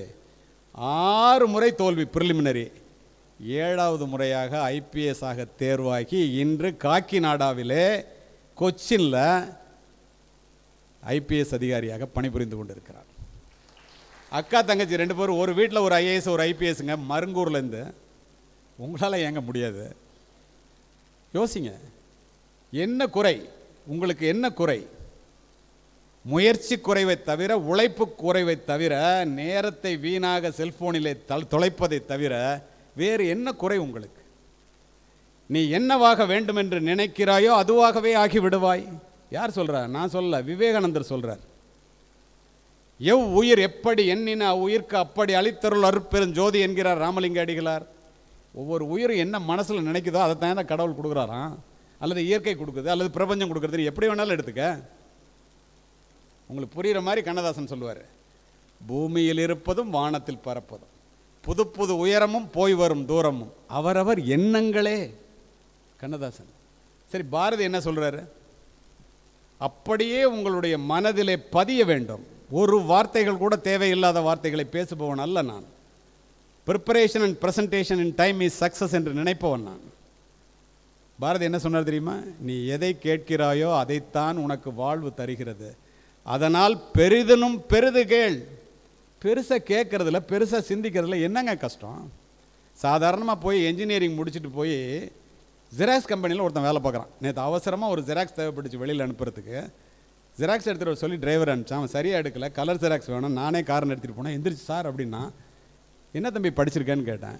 பிஇ இன்ஜினியரிங்னா, மெக்கானிக்கல் இன்ஜினியரிங். ஏன்டா பிஇ மெக்கானிக்கல் இன்ஜினியரிங் படிச்சுட்டு ஏன்டா ஜெராக்ஸ் எடுத்துகிட்டு இருக்கேன் அப்படின்னா, பேசாமல் நின்னான். ஜெராக்ஸை வாங்கிட்டு இப்படி வரும்போது அப்படி திரும்பி பார்க்குறான். என்கிட்ட ஜெராக்ஸை கொடுத்துட்டு செல்ஃபோனை நோண்ட ஆரம்பிச்சான். உருப்பிடுவானா? அதுக்கு எதுக்கு இன்ஜினியரிங் படிக்கணும்? நீங்கள் நினச்சிப்பார். வரேன் அதுக்கு பின்னாடி. இப்போது இந்த இடத்திலே நான் இதை ஏன் சொல்லுகின்றேன்? பெருசாக நினைன்னு ஏன் சொல்கிறேன்? ஜெராக்ஸ் கம்பெனியில் ஜெராக்ஸ் எடுக்கிற வேலை 10,000 ரூபாயில் போதும்னு செட்டில் ஆகாதங்கிறேன். ஏன்? வள்ளுவர் என்ன சொல்கிறார் தெரியுமா? உள்ளுவதெல்லாம் உயர்வுள்ளல், மற்றது தள்ளினும் தள்ளாமை நீர்த்து. நினைக்கிறதெல்லாம் பெருசாக நினைடா, நடக்கலைன்னா கூட முயற்சியை கைவிட்டுறாத, தொடர்ந்து முயற்சி செய், நடக்கும். காண முயலெய்த அம்பிலும் யானை பிழைத்த வேலேந்தல் அரிது. காட்டுக்கு போய் முயலை குறி வைக்காதரா முட்டால், ஒரு யானையை குறிவை. ஒரு கிளர்க்காக போகணும்னு நினைக்காத, ஒரு ஐஏஎஸ் ஐபிஎஸ் ஆஃபீஸராக போகணும்னு நினைக்கிறதுல என்னடா தப்புங்கிறார். சொல்கிறது வள்ளுவருங்க, நான் இல்லை. எண்ணிய எண்ணியாங்கு எய்துவர் எண்ணியர் திண்ணியராக பெறின். நினைக்கிறது நினைச்சபடி நடக்கும். நினைக்கிறவன் உறுதியான ஆளாக இருந்தான். உறுதின்னு என்னென்னா, கேட்டுட்டு இந்த காதில் விட்டுட்டு இந்த வாசலில் போனோன்னு மறந்துட்டு போயதில்லை, செல்ஃபோன் எடுத்து நோண்டிட்டு செய்யணும். செயல். However, all the positive thinking in the world will not amount to anything without decisive action.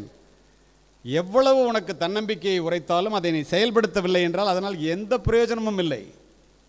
செயல்படுத்தவில்லை என்றால் செயல்படுத்துவது யார்? 10 பேர் சேர்ந்து குதிரையை தண்ணீர் துறைக்கு அழைத்து செல்லலாம். 100 பேர் சேர்ந்தாலும் குதிரையை தண்ணீரை குடிக்க வைக்க முடியாது நண்பர்களே. குதிரை தான் தண்ணீரை குடிக்க வேண்டும். யோசித்து பாருங்கள், உண்மையா இல்லையா என்று. சரி, தமிழில் அப்படி இருக்கு. ஆங்கில புத்தகங்கள் பக்கம் போனால் அரிஸ்டாட்டில் சொல்கிறான், உலகத்தில் பிறந்த ஜீவராசிகளிலேயே உயர்ந்த ஜீவராசி மனிதன். மனிதனுக்கு அந்த உயர்வை தருவது அவனுடைய சிந்தனை தான். எண்ணம் தாண்டாங்கிறான். எல்லோருக்கும் சிந்தனை தான் உன்னுடைய வெற்றியினுடைய ஆரம்பம்ங்கிறான்.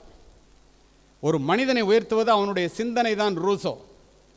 மனிதர்கள் தங்களுடைய எண்ணங்களுக்கு ஏற்பவே உயர்ந்த நிலையிலும் தாழ்ந்த நிலையிலும் வாழ்கிறார்கள். Emerson. whatever a mind of a man can conceive and believe he can achieve. Napoleon Hill. when you really want something, the universe always conspire in your favor. அல்கமிஸ்ட்ங்கிற புத்தகத்தில் பவுலோ கவுலோ சொல்கிறான், நீ என்ன நினைக்கிறியோ அதை ஆயிரலாம்டா. இதில் எந்த விதமான மாற்றமும் இல்லை. நினைக்கிறதுல என்னடா கஷ்டம்?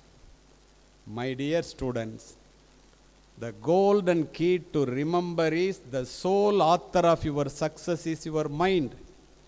If you master your thoughts, you master your mind. If you master your mind, you master your life. If you master your life, you master your destiny. என்ன அர்த்தம் தமிழ்ல? உங்களுடைய சிந்தனையிலே கவனம் வையுங்கள். Unless you change your idea, you will never change your action. உங்களுடைய சிந்தனையிலே கவனம் வையுங்கள், அவைகள் தான் எண்ணங்களாக மாறுகின்றன. உங்களுடைய எண்ணங்களிலே கவனம் வையுங்கள், அவைகள் தான் செயல்களாக மாறுகின்றன. உங்களுடைய செயல்களிலே கவனம் வையுங்கள், அவைகள் தான் பழக்கங்களாக மாறுகின்றன. உங்களுடைய பழக்கங்களிலே கவனம் வையுங்கள், அவைகள் தான் உங்களுடைய வாழ்க்கையையே புரட்டி போடுகின்றன. இப்போ நான் அவங்க எல்லாரையும் பார்க்குறேங்க. I see something in you. I don't know what it is. You have to find it out. You and I are unique. But all of us have something special that makes you beautiful. Do you know what makes you special? When you find it out, you are successful. என்ன அர்த்தம்? நான் உங்கள் ஒவ்வொரு இடத்திலும் ஒரு மிகப்பெரிய அற்புதத்தை காண்கிறேன். உங்களிடம் ஏதோ ஒரு சக்தி இருக்கிறது என்பதை என்னால் உணர முடிகிறது. அதனால தான் இந்த கூட்டத்தில் வந்து இங்கே உட்காந்துருக்கீங்க சாதிக்கணும்னு சொல்லிட்டு பாரதி சொன்னதை மாதிரி. ஆனால் அது என்ன, உங்களுடைய விருப்பம் என்ன, நீங்கள் என்னவாக வேண்டும் என்று விரும்புகிறீர்கள் என்பது உனக்குத்தான் தெரியுமே ஒழிய எனக்கு தெரியாது. சரி, தெரிஞ்சிருச்சு.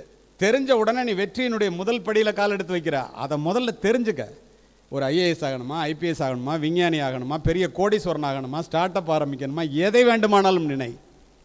ஆனால் நினைக்கிறத பெருசாக நினச்சிட்டேன்னா உன்கிட்ட இருக்கிற சக்தி என்னன்னு நீ தெரிஞ்சுக்கிட்டேன்னா அது உனக்கு தான் தெரியும். உள்ளுணர்வு சொல்லும். நீ முதல் படியில் கால் எடுத்து வைக்கிற. அடுத்தது, take up an idea. That is your fashion, that is your vision, that is your mission.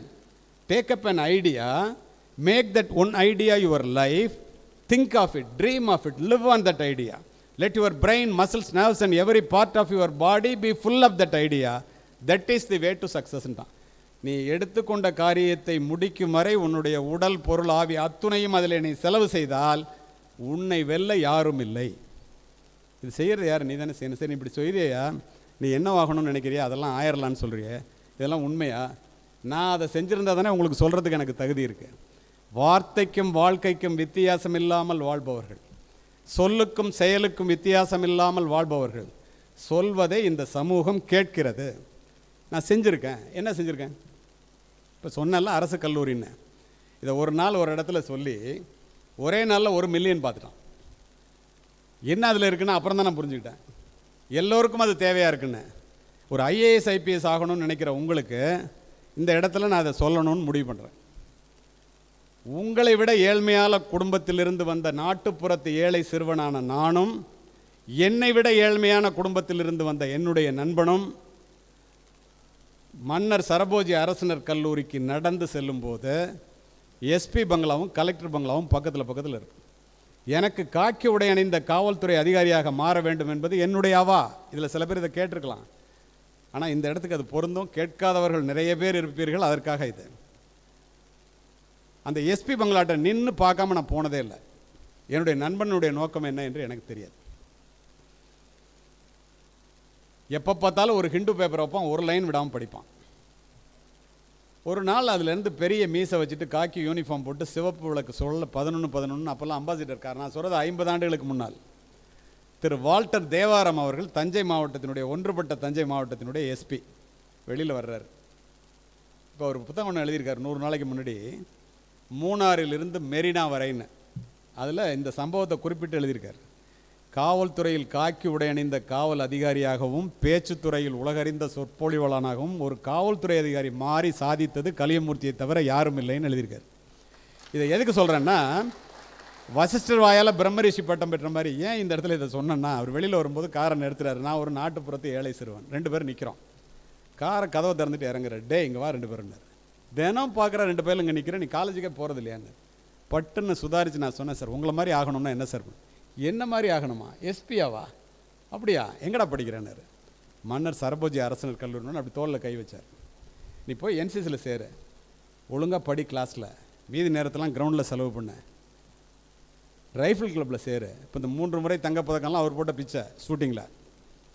சொன்னதெல்லாம் செஞ்சேன். அதனால தான் நீங்கள் நான் சொல்கிறதெல்லாம் கேட்டுட்டு வெளியில் போயிடாமல் சொல்கிறதெல்லாம் செய்யுங்க. என்ன 4:30 மணிக்கு எழுந்திரிச்சு காவேரி தண்ணியில் குளிச்சுட்டு பூதலூர்லேருந்து தஞ்சாவூருக்கு 1 மணி நேரம் ட்ரெயின் பிடிச்சி 6 மணிக்கு NCC அண்டர் ஆஃபீஸர் யூனிஃபார்ம் போட்டுட்டு போய் நிற்கணும். நாங்களே துவைச்சி நாங்களே அயன் பண்ணோம். சரி, என்னுடைய நண்பன் கல்லூரி நேரம் போக மீதி நேரம் பூரா லைப்ரரியிலே உட்காந்துருப்பான். இப்போ புத்தகத்தை பற்றி உங்களுக்கு இப்படி சொல்கிறேன்ல, எனக்கு அப்போ தெரியாது. அதில் மிக குக்கிராமத்திலிருந்து வந்தவன் நான். சர்வீஸ் கமிஷன் எக்ஸாம் வச்சு 2 பேரும் போனோம். அவுட்டோரில் நான் அதிக மார்க்கு, இன்டோரில் அவன் அதிக மார்க்கு. காவல்துறை அதிகாரி இப்போ வேலை எனக்கு கிடச்சிருச்சு, அவனுக்கு கிடைக்கல. அவன் கவலையே படலை, போயிட்டான், நேராக லைப்ரரி போயிட்டான். பல இடங்களிலே பணிபுரிந்து மிகப்பெரிய சூழ்நிலைகளை எல்லாம் மேற்கொண்டு சிறப்பு பதவி உயர்வு பெற்று இங்கு வாசித்தார்களே, எந்த எஸ்பி பங்களாவை பார்த்து கொண்டு ஒரு நாட்டுப்புறத்து ஏழை சிறுவனாக கல்லூரிக்கு சென்றேனோ, அதே எஸ்பி பங்களாவிலே என்னுடைய ஏழை தாயை அழைத்து கொண்டு அணிவகுப்பு மரியாதையை ஏற்று அந்த மாவட்டத்தினுடைய காவல்துறை கண்காணிப்பாளராக குடிபுகுந்தவன் நான்.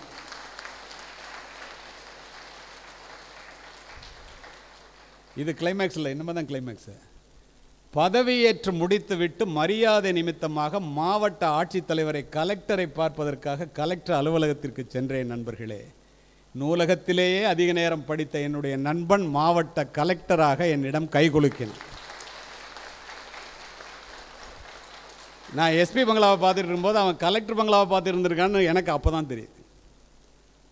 நினைத்து பாருங்கள், ஒரு அரசு பள்ளியில் அரசு கல்லூரியில் படிச்சுட்டு எங்களால் இப்படிலாம் ஒரு கலெக்டராக ஒரு எஸ்பியாக வர முடியுதுன்னா, இப்படிப்பட்ட வாய்ப்புகள் இது மாதிரிலாம் பேசி நல்லா கேட்டதே இல்லை என் வாழ்க்கையில். இப்போ திருவாசகம் ஏற்பாடு பண்ணி உங்களெல்லாம் கொண்டு வந்து உட்கார வச்சு எங்களெல்லாம் வந்து பேச சொல்கிறாரு. எதுக்கு? சாதித்தவர்களை அழைத்து வந்து உங்களிடம் நிறுத்த வேண்டும். நல்ல வேளை அவர் நிழல் ஹீரோக்களை அழைக்காமல் நெஜ ஹீரோக்களை அழைச்சிட்டு வந்து நிறுத்துறாரு.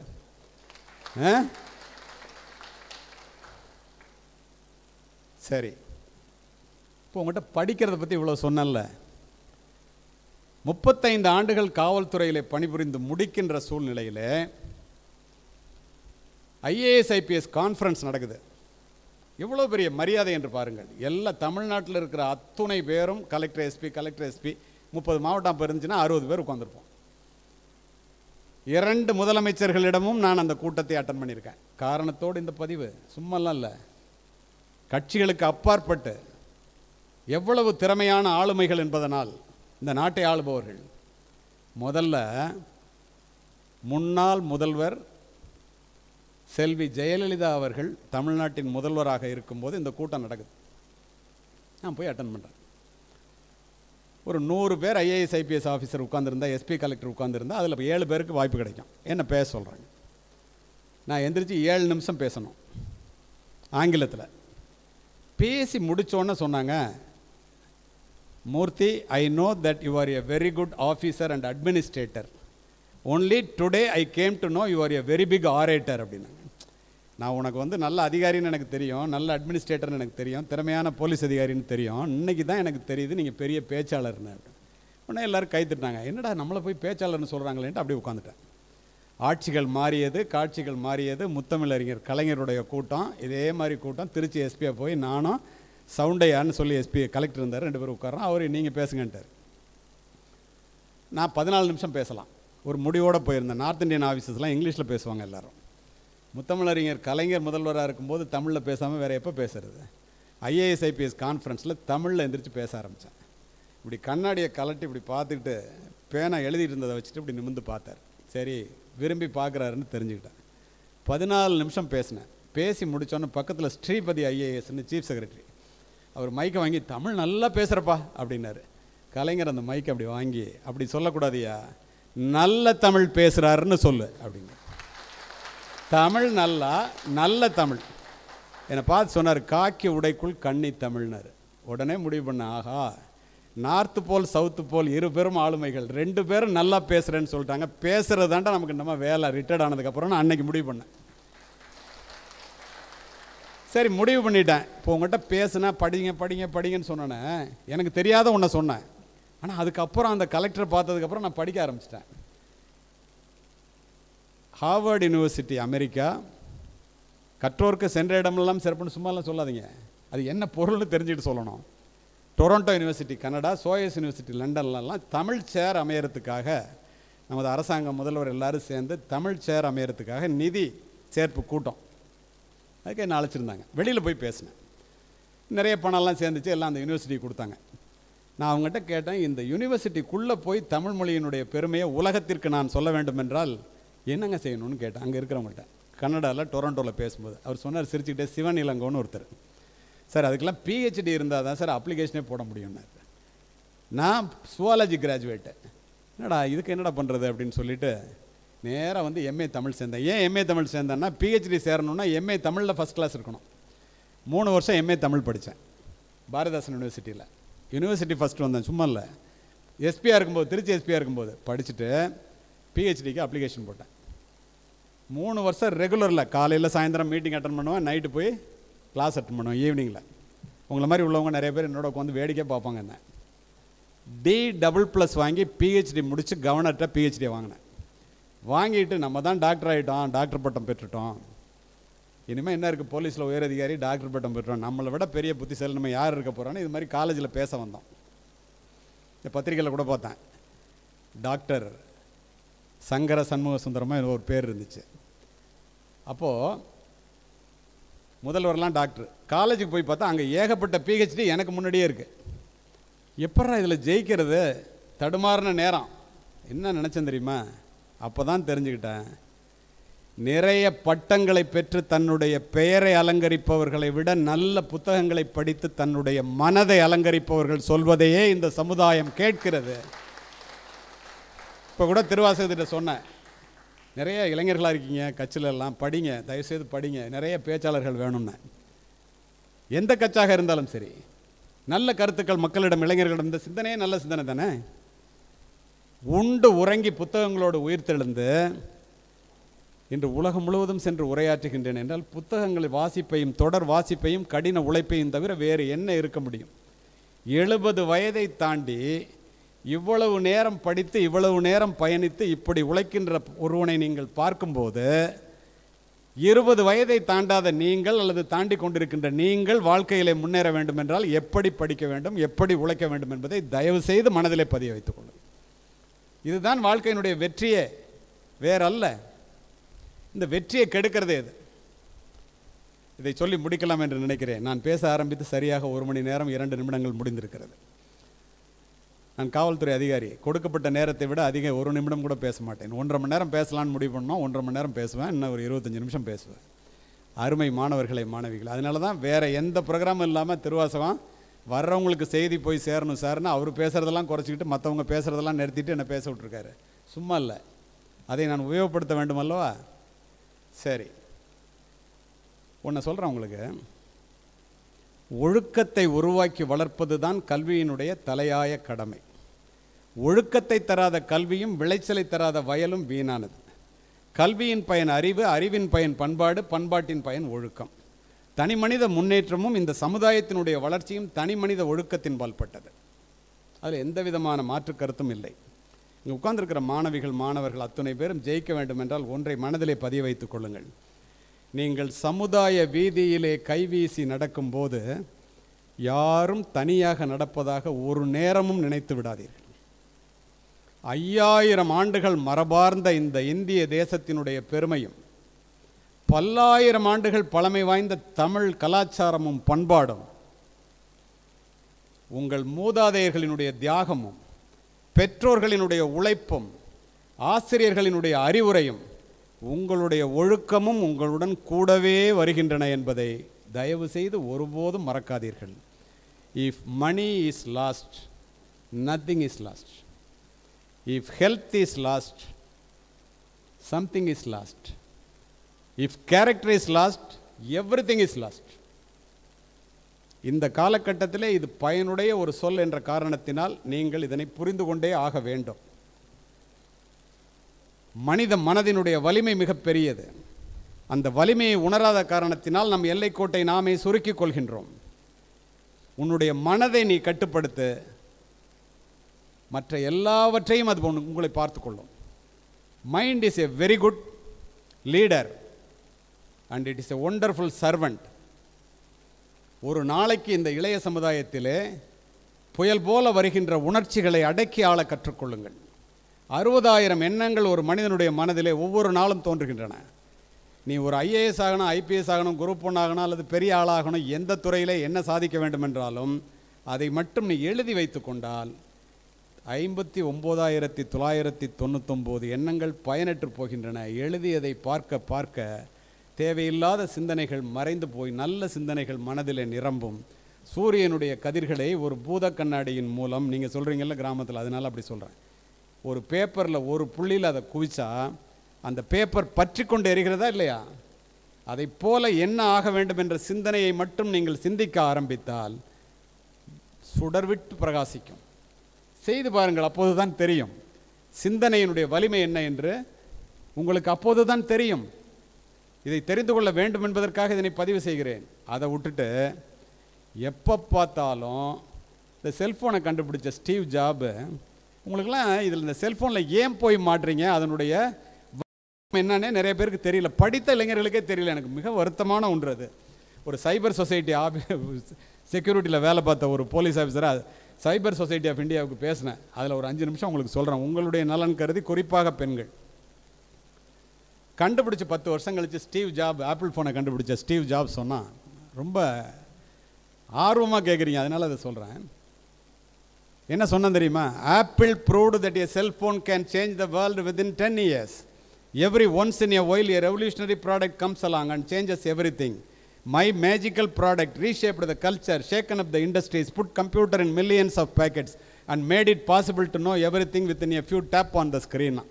சுருக்கமாக சொல்லணும், நமக்கு வேண்டியது மட்டும் எடுத்துக்குவோம். ஆண்டாண்டு காலமாக வந்த கலாச்சாரத்தையும் பண்பாட்டையும் கையகல செல்போன் உலகத்தை உள்ளங்கொயில் அடப்பதன் மூலமாக புரட்டி போட்டு விட்டது. நீங்கள் கவனமாக இருங்கள். இரவு 9 மணிக்கு மேல் போர்வைக்குள்ளே எரிகின்ற செல்போன் வெளிச்சத்தினால் பல இளம்பெண்கள், பல இளைஞர்கள் குடும்பத்தில் இருள் உண்டாகி கொண்டிருக்கிறது. கவனமாக இருங்கள். இதை சொல்றது யாரு? கண்டுபிடிச்ச ஸ்டீவ் ஜாப் சொல்றான். நாள் அதிவேக இன்டர்நெட் இணைப்புகள் மூலம் ஒரு சொடுக்கிலே விரும்பியோ விரும்பாமலோ, தேடியோ தேடாமலோ, அறிந்தோ அறியாமலோ வந்து விழுகின்ற ஆபாச படங்கள் என்ற வெள்ளம் அமைதியான பிஞ்சு குழந்தைகளினுடைய பண்பு நலன்களை அடித்து செல்கிறது. கவர்ச்சியை கடைவிரித்து காசு பண்ணுகிறார்கள். பசி, உறக்கம், தாகம் போல காமம் என்பதும் ஒரு உணர்வு என்பதை மாற்றி யோசிக்க வைக்கிறார்கள். சின்னஞ்சிறுசுகளை இனம் தெரியாத உலகத்திற்கு அழைத்து செல்வதன் மூலம் கவர்ச்சியை கடைவிரித்து காசு பண்ணுகிறார்கள். மிக அதிகமான தேவையற்ற செய்திகளின் தாக்கத்தினால் இந்த இளம் பெண்களும் இளம் இளைஞர்களும் தன்னுடைய நேரத்தை தொலைத்து, தன்னுடைய சிந்தனையை தொலைத்து, தான் வாழ்க்கையில் என்னவாக வேண்டும் என்பதை மறந்து ராத்திரி போகும்போது செல்ஃபோனோடே போகிறது, காலையில் எந்திரிச்சோன்னு செல்ஃபோனை தேடுறது, இல்லைன்னா ஓசனில் ஓட்ட விழுந்துடும், உலகமே அழிஞ்சு போயிடும். பைத்தியக்காரத்தனமா இல்லை? இந்த செல்ஃபோனினுடைய உளவியல் என்ன தெரியுமா? ஒரு செல்ஃபோனை நீங்கள் எடுக்கணும்னா இன்றையிலிருந்து இதை ஒரு ஆதாரமாக வைத்துக் கொள்ளுங்கள். மிக முக்கியமான ஒரு சைபர் சொசைட்டியில் உள்ளதை சொல்கிறேன். ஒரு ஃபோனை தொடணும்னா டோன்ட் டச். தெரியுமா உங்களுக்கு? Stop, think. எதுக்காக ஃபோன் எடுக்கணும்? Think and then touch. அம்மாட்ட பேசணுமா, அப்பாட்ட பேசணுமா, நண்பர்கள்ட்ட பேசணுமா? ஃபோனை எடுத்து பேசிட்டு ஃபோனை வச்சுருங்க. சும்மா எப்போ பார்த்தாலும் எடுத்து நோட்டிஃபிகேஷனை பார்த்து அம்மாட்ட பேசணும்னு நினைக்கும் போது ஃபோன் எடுக்கும்போது கூட அம்மாட்ட மட்டும் பேசுங்க. இல்லைன்னா அது என்ன பண்ணும் அந்த ஃபோனுன்னா, வாட்ஸ்அப் குரூப்பை போய் பார்த்துடலாமே, யார் எத்தனை லைக் போட்டாங்கன்னு தெரியலையே, உள்ளே போய் WhatsApp, YouTube, Facebook, Instagram, Twitter அப்படி போய் ஓடிடியில் வந்து நின்று 3 மணி நேரம் முடிஞ்சிருக்கும். அம்மாட்ட பேசுகிறத மறந்தே போயிருக்கும். எல்லோருக்கும் இது நடந்திருக்கும். இது ஏன் என்று பின்னால் சொல்லுகிறேன்.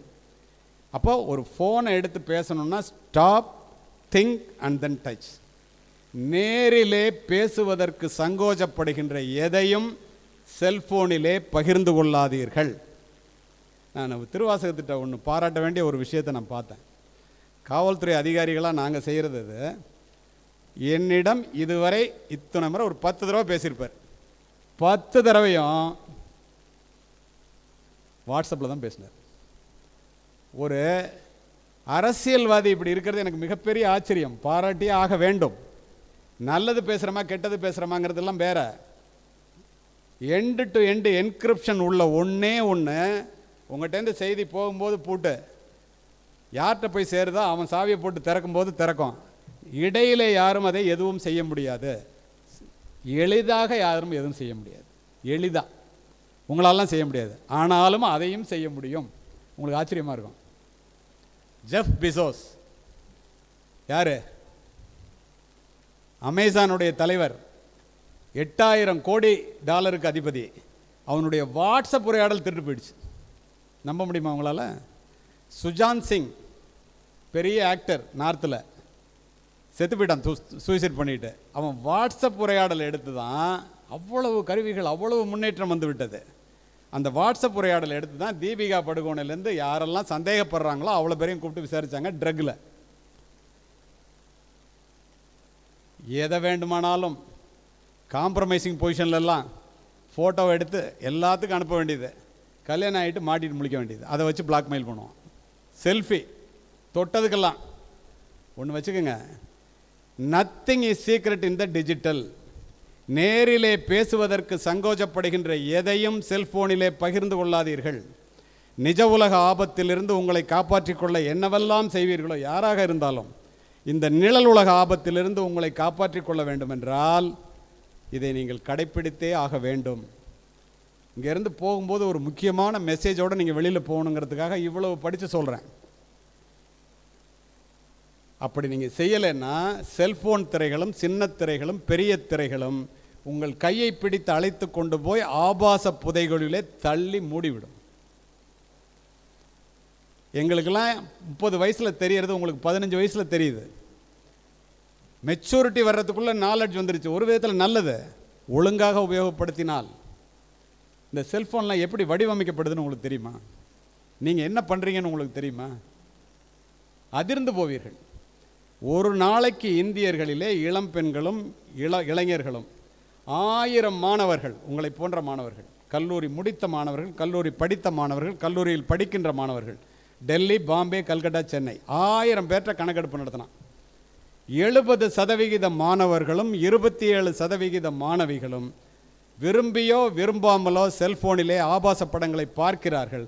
அதை தங்களுக்குள் பகிர்ந்து கொள்கிறார்கள் என்பதை கேட்டு ஆசிரியர் சமுதாயம், பெற்றோர் சமுதாயம் அல்ல, மாணவ மாணவியர் சமுதாயமே அதிர்ந்து போய்விட்டு. எத்தனை பேருக்கு தெரியும்?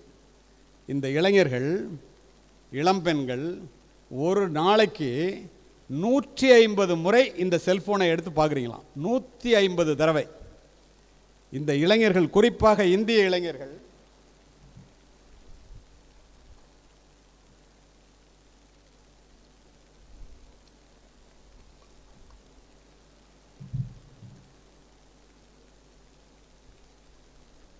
ஒரு நாளைக்கு 3 மணி நேரம் செல்போனிலே செலவு செய்கிறீர்கள். நம்ப முடியுதா உங்களால்? ஒரு நாளைக்கு நீ செட்டிங்ஸில் போய் டிஜிட்டல் வெல்பீயிங்கில் உள்ளே போய் நீ டச் பண்ணி பாரு. முடிஞ்சதுக்கப்புறம் இப்போ எடுத்துறத நேற்று பார்த்ததை விட 1 மணி நேரம் கம்மியாக பார்த்துருக்கீங்கன்னு போடுவோம், அல்லது 1 மணி நேரம் அதிகமாக பார்த்துருப்பீங்கன்னு போடும்.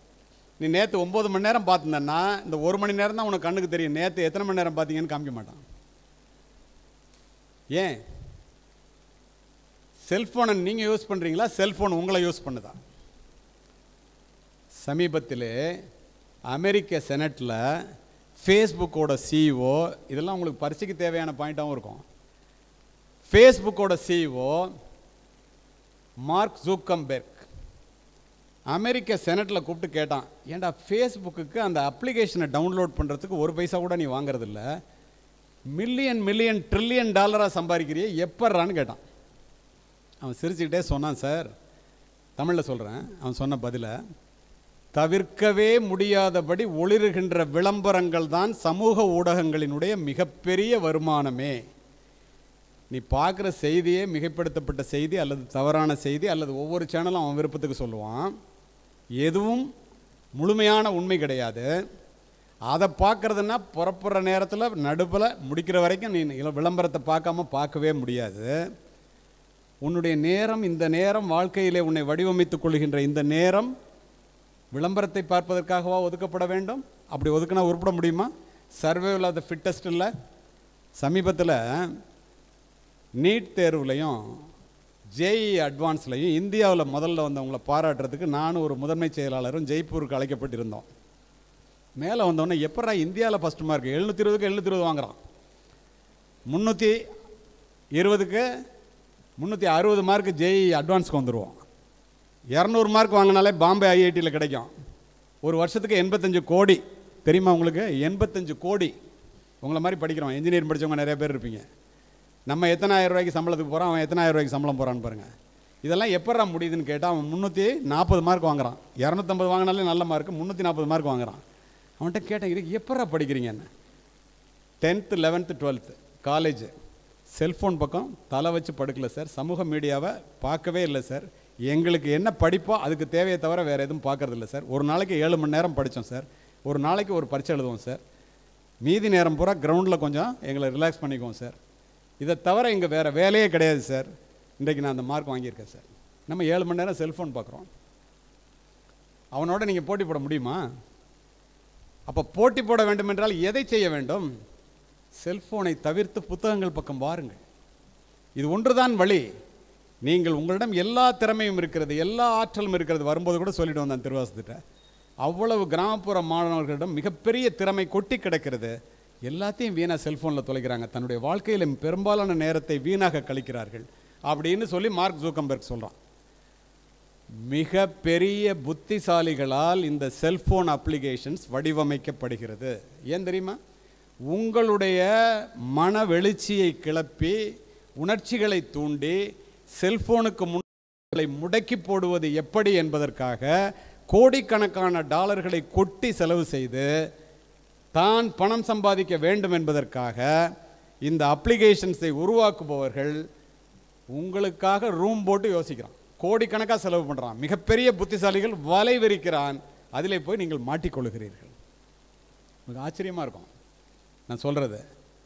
ஏன் தெரியுமா அப்படி சொல்கிறேன்? ஒரு செல்ஃபோனை எடுத்து நீங்கள் ஒரு ஃபோட்டோவை அனுப்புகிறீங்கன்னு வச்சுங்க, ஃபேஸ்புக்கில் அப்லோட் பண்ணுறீங்கன்னு வச்சுங்க, உடனே உன் மனசு வந்து அப்படியே ஒரு உணர்ச்சி பூர்வமான கிளர்ச்சி நிலைக்கு போயிடும். ஏன்?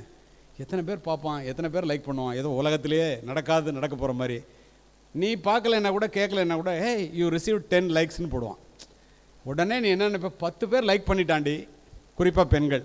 அதில் 9 பேர் முட்டாள்களா, அப்படியே சொல்கிறேன் நான், அவன் சொல்கிறான், நான் சொல்ல, முட்டாள்களா அவன் ஏதாவது போட்டால் நீ லைக் பண்ணுங்கிறதுக்காக போடுறான ஒழிய உண்மையாகவே லைக் பண்ணி போடுறது இல்லையா? இந்த அடிப்படை தெரியுமா உங்களுக்கு? இந்த உளவியல் தெரியுமா? மற்றவர்கள் தன்னை பாராட்ட வேண்டும், தன்னை புகழ வேண்டும் என்பதற்காக இந்த இளைஞர்கள் அவர்களுடைய மனம் ஏங்குகிறதாம். அப்போ என்ன அர்த்தம்? பாராட்டுதலுக்கும் புகழ்ச்சிக்கும் இந்த இளைஞர்களுடைய மனம் ஏங்குகிறது. அது மட்டும் இல்லை, மற்றவர்கள் நம்மை பற்றி என்ன நினைப்பார்கள் என்பதை தெரிந்து கொள்வதற்கு இந்த இளைஞர்களுடைய மனம் தவித்து கொண்டு இருக்கிறதாம். ஒருத்தனும் உன்னை பற்றி ஒன்றும் யோசிக்கிறதில்ல, அவன் பொழப்ப யோசிக்கிறதுக்கே நேரம் இல்லை. நீ அப்படிலாம் யோசிக்க வேண்டிய அவசியமே இல்லை, ரொம்ப பெரிய இன்டெலிஜென்ட்டெல்லாம் யோசிக்க வேண்டிய அவசியமே இல்லை. யாரும் உங்களை பற்றி யோசிக்கிறது இல்லை. அவனை பற்றி எப்பட்றா சோறு திங்கிறது, எப்பட்றா வேலைக்கு போகிறது, எப்பட்றா படிக்கிறது, இதுதான் யோசிச்சுட்டு இருக்கான். நீ என்ன நினைக்கிற? அவன் நம்மளை பற்றி என்ன செய்வான், ஏதாவது அனுப்பிச்சு பார்ப்போமே. எவ்வளவுக்கு எவ்வளவு உங்களுடைய நேரத்தை தங்களிடம் முடக்கி போட முடியும் என்பதற்காக இந்த செல்ஃபோன் அப்ளிகேஷன்ஸ் வடிவமைக்கப்படுகிறது. அமெரிக்காவில் ஸ்டாட்டிஸ்டிக் அண்ட் டயக்னோஸ்டிக் மேனுவல்னு ஒன்று வருது, 15 நாளைக்கு வர்ற ஃபோர்ட்நைட் மேகசின். இந்திய இளைஞர்கள் இளம்பெண்களிலே 50% பேர் மனநோய்க்கு ஆளாகிவிட்டார்கள். அவர்களுக்கு மனநோய் மருத்துவம் தேவை. யாரை சொல்கிறான் தெரியுமா?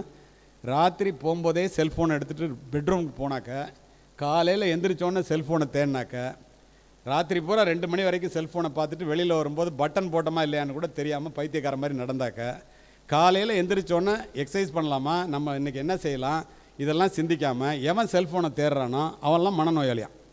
நான் சொல்லலை, அமெரிக்க மருத்துவ கழகம் சொல்லுது, இந்தியர்களை குறிப்பிட்டு சொல்லுது. அப்படியானால் நாம் எங்கே போய் கொண்டிருக்கிறோம்? இறுதியாக இன்னும் 5 நிமிடத்தில் முடித்து விடுகின்றேன். அருமை மாணவ செல்வங்களே, நான் அந்த ஒழுக்கத்தை பற்றி சொல்லும்போது இப்போ இதை சொன்னேன்ல, ஒன்றை மனதிலே வாங்கிக் கொள்ளுங்கள். சமீபத்தில் மதுரை நீதிமன்றத்தில் ஒரு வழக்கு. நீதியரசர், மாபெரும் நீதியரசர், எனக்கு தெரிந்த நண்பரும் கூட, அவருடைய நீதிமன்றத்திலே நடந்த வழக்கு. ஒரு தாய், செங்கல் சூளையிலே வேலை பார்க்கின்ற தாய், தன்னுடைய 21 வயது நிரம்பிய பெண்ணை, பெரிய ஐஏஎஸ் ஆகணும் ஐபிஎஸ் ஆகணும்னு படிக்க வச்ச பெண்ணை காணோம் அப்படின்னு ஹேபியஸ் கார்பஸ் மனு பதிவு செய்கிறாங்க நீதியரசர் திரு நாகமுத்து அவர்களுடைய நீதிமன்றத்தில். அடுத்த நாளே காவலர்கிட்ட சொல்லி கண்டுபிடிக்க சொல்கிறாரு. கண்டுபிடிச்சிட்டாங்க. கோர்ட்டுக்கு இந்த அம்மா வந்துடுச்சு. ஒரு 2 வீலரில் ஒருத்தன், இந்த பொண்ணுக்கும் அவனுக்கும் எந்த விதமான சம்மந்தமுமே இல்லாமல், இந்த பெண் நல்லா படித்த பொண்ணு, கொண்டு வந்து இந்த காலத்தில் பார்த்தாலே ஒத்து வரல, அந்த மாதிரி இருக்கும்ல, அதை பார்த்தா ஒத்து வரலன்னா நான் படிப்பு இல்லை, அறிவு இல்லை, ஒன்றுமே இல்லை, குடிகாரனாக இருக்கான், அப்படி ஒருத்தன் கொண்டு வந்து இறக்கி விட்றான் 2 வீலரில். அந்த பொண்ணு கோர்ட்டில் நிற்கிது. இந்த அம்மா தலையில் அடிச்சுட்டு அழுவுது. 32 அட்வொகேட்ஸ் உட்காந்துருக்காங்க நீதிமன்றத்தில். மதுரையில் ஹைகோர்ட்டில் நடந்த உண்மை சம்பவம். அவர் கேட்குறாரு, எங்கம்மா போன, உங்கள் அம்மா உன்னை தேடுறாங்களே. சார், எனக்கு 21 வயசு ஆகிடுச்சு, எனக்கு கல்யாணம் ஆகிடுச்சு சார், அதெல்லாம் என்ன கேட்காதீங்க, இதெல்லாம் விசாரிக்கிறதுக்கு சட்டத்தில் இடம் இல்லை. யார்கிட்ட? ஹைகோர்ட் ஜட்ஜிக்கிட்ட. உண்மை அது சொல்கிறது. அதெல்லாம் ரைட்டுமா, எனக்கு சட்டம் சொல்லித்தர வேண்டாம், நீன்னு உங்கள் அம்மா உன்னை காணான்னு நிற்கிறாங்க, அவங்ககிட்ட பேசு. நான் ஏன் சார் பேசணும்? நான் பேச மாட்டேன் சார். அந்த பொண்ணு சொல்லுது. அந்த அம்மா சொல்கிறாங்க, ஐயோ ஐயோன்னு கத்திட்டு, இந்த ஒத்த பொண்ணு மேலே உயிரையே வச்சுருந்தார் சார் அவங்க அப்பா. இந்த பாருங்கள் நிற்கிறாருங்கும் போது தான் எல்லோரும் திரும்பி பார்த்தா ஒரு ஏணியை செவுத்தில் சாத்தி வச்ச மாதிரி இடுப்பு எலும்பு ஒடிஞ்சு ஒருத்தர் நிற்கிறார். இந்த பொண்ணுக்கு ஃபீஸ் கட்டுறதுக்காக ராத்திரி பகலாக செங்கல் சூளையில் வேலை பார்த்து மேலேருந்து கல் வலிக்கு கீழே விழுந்து இடுப்பு எலும்பு முறிஞ்சு போயிருக்கார். அவர்கிட்ட பேச சொல்லுங்கள் சாருங்குது. Gratitude is the mother of all virtues. Cicero Roman Empire, மாபெரும் மனிதன், அறிவாளி. நன்றி சொல்கிறத விட, நன்றியை அம்மா அப்பா செய்கிற நன்றியை மறக்கிறத விட உலகத்தில் மோசமானது எதுவும் இல்லை. திரும்பி பார்க்குது, ஒரு வார்த்தை பேசலை. திரும்ப பேச சொல்கிறாங்க, பேசலை. நான் ஏன் சார் பேசணும், நீ போகலான்ட்டாரு, போயிடுச்சு. அந்த அம்மாட்ட நீ சாப்பிட்டியாமான்னு கேட்குறாரு ஜட்ஜு. சினிமா இல்லைங்க, நிஜம். இப்படி காமிக்குது, பேச சத்து இல்லை. 3 நாள் ஆச்சுக்குது. எப்படிம்மா போவீங்க ஊருக்கு திரும்பி? பிச்சை எடுப்போம் சார், இந்த மாதிரி பொண்ணை பெற்றதுக்கு மாட்டுத்தாவணி பஸ் ஸ்டாண்டில் போய் பிச்சை எடுத்து சாவோம் சாருங்க. உடனே பைக்குள்ளே கையை விட்டு 2 500 நோட்டு இருந்துச்சு, அதை எடுத்து கொடுத்தாரு.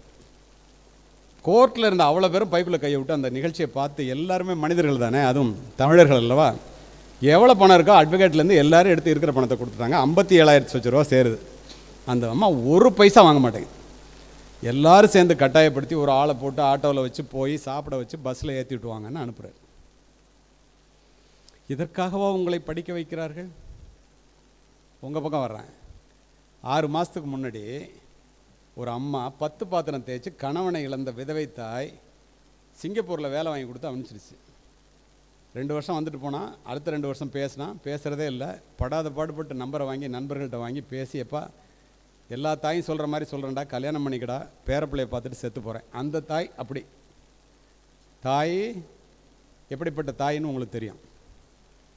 அங்கேருந்து வர்றான், நான் சொல்கிறத கேட்குறதா இருந்தால் நான் கல்யாணம் பண்ணிக்கிறேங்கிறான்.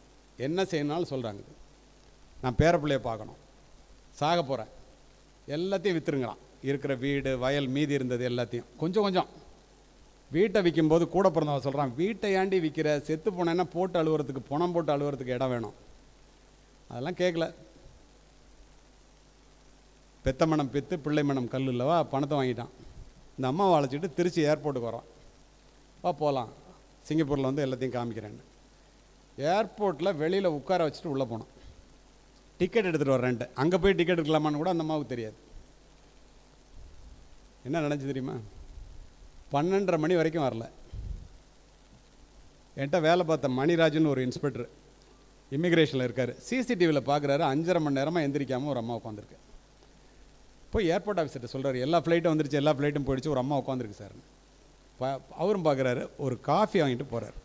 அந்த அம்மா சொல்கிறா, நான் பசி தாங்குவேன், என் பையனால் பசி தாங்க முடியாது, கூட்டம் அதிகமாக இருக்கும் போல் இருக்குது, ஃபோட்டோ எடுக்கிற டிக்கெட் வாங்குகிற இடத்துல அவனுக்கு கொண்டு போய் இந்த காஃபியை கொடுங்க, என் மவராசனாக இருப்பீங்க.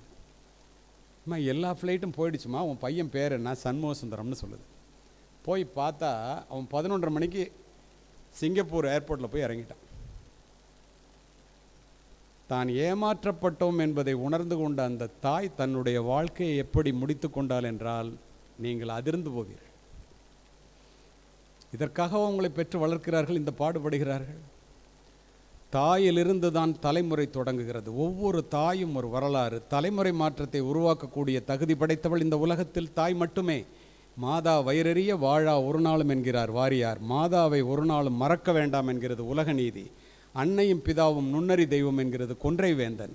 யார் இல்லை என்றால் இந்த உலகத்தில் நீ பிரவேசித்திருக்கவே முடியாதோ, யாரை இழந்து விட்டால் நீ திரும்ப பெற முடியாதோ, அவளுடைய பெயர் தானடா தாய். 10 மாதம் உன்னை சுமந்து புரண்டு படுத்தால் கூட உனக்கு வலிக்குமே என்று தனக்கு வேண்டியதை வெறுத்து உனக்கு வேண்டியதை உண்டு. நீ பிறப்பதற்கு முன்பே உனக்காக இறைவனிடத்திலே வேண்டிய ஒரே ஒரு உன்னதமான ஜீவன் இந்த உலகத்தில் உண்டென்றால் அது உன்னை பெற்ற தாயை தவிர வேறு யாரும் இல்லை.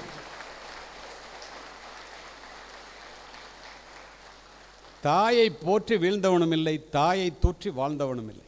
தெரியுமா உங்களுக்கு? நீங்கள் சூடிடும் மணிகள் அவர்கள் வியர்வையின் துளிகள். தாயினுடைய உழைப்பிலே வளர்கிறோம், தந்தையினுடைய வியர்வையிலே உயர்கிறோம்.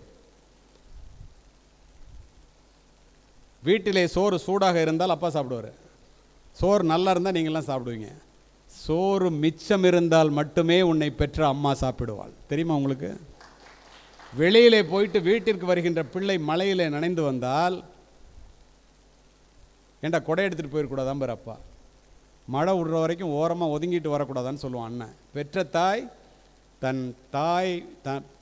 தாய் என்ன பண்ணுவான்? தன் மகளினுடைய நனைந்த தலையை தன் புடவையின் முந்தானையால் துவட்டி, இந்த பாழாய் போன மழை என் பிள்ளை வெளியிலே போகும்போதா பெய்ய வேண்டும் என்று மழையையே திட்டுவான். அவள்தான் தாய்.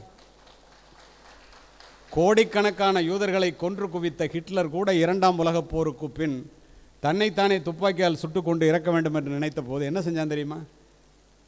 தன்னுடைய தாயினுடைய புகைப்படத்தை எடுத்து மார்பிலே வைத்து கொண்டு துப்பாக்கியால் சுட்டுக்கொண்டு நாற்காலியிலே சரிந்து கிடந்தான் என்கிறது வரலாறு, சரித்திரம் சொல்லும் உண்மை. இந்த மண்ணிலே, தமிழ் மண்ணிலே, தஞ்சை மாவட்டத்திலே, பூம்புகாரிலே சோழ பேரரசனுக்கே கடன் கொடுக்கும் அளவிற்கு பணக்காரர் பட்டினத்தார். எல்லா சொத்தையும் உதறிட்டு துறவு கோலம் பூண்டார். மக்கள் மறிக்கிறார்கள், கவலைப்படவில்லை. மனைவி மறிக்கின்றால் கவலைப்படவில்லை. பெற்ற தாய் வந்து நிற்கின்றார். தாயை துறவு வேண்டாம் என்று சொல்லிவிடாதே, உன்னுடைய வார்த்தையை என்னால் மறுக்க முடியாது. ஆனால் நீ ஏன் மறிக்கிறாய் என்று மட்டும் எனக்கு தெரியும். உன்னுடைய நான் உனக்கு ஈமக்கிரியை செய்யாமல் இந்த பட்டினத்தான் பூம்புகாரை விட்டு போக மாட்டான், இது சத்தியம் என்று சத்தியம் செய்து கொடுத்து விட்டு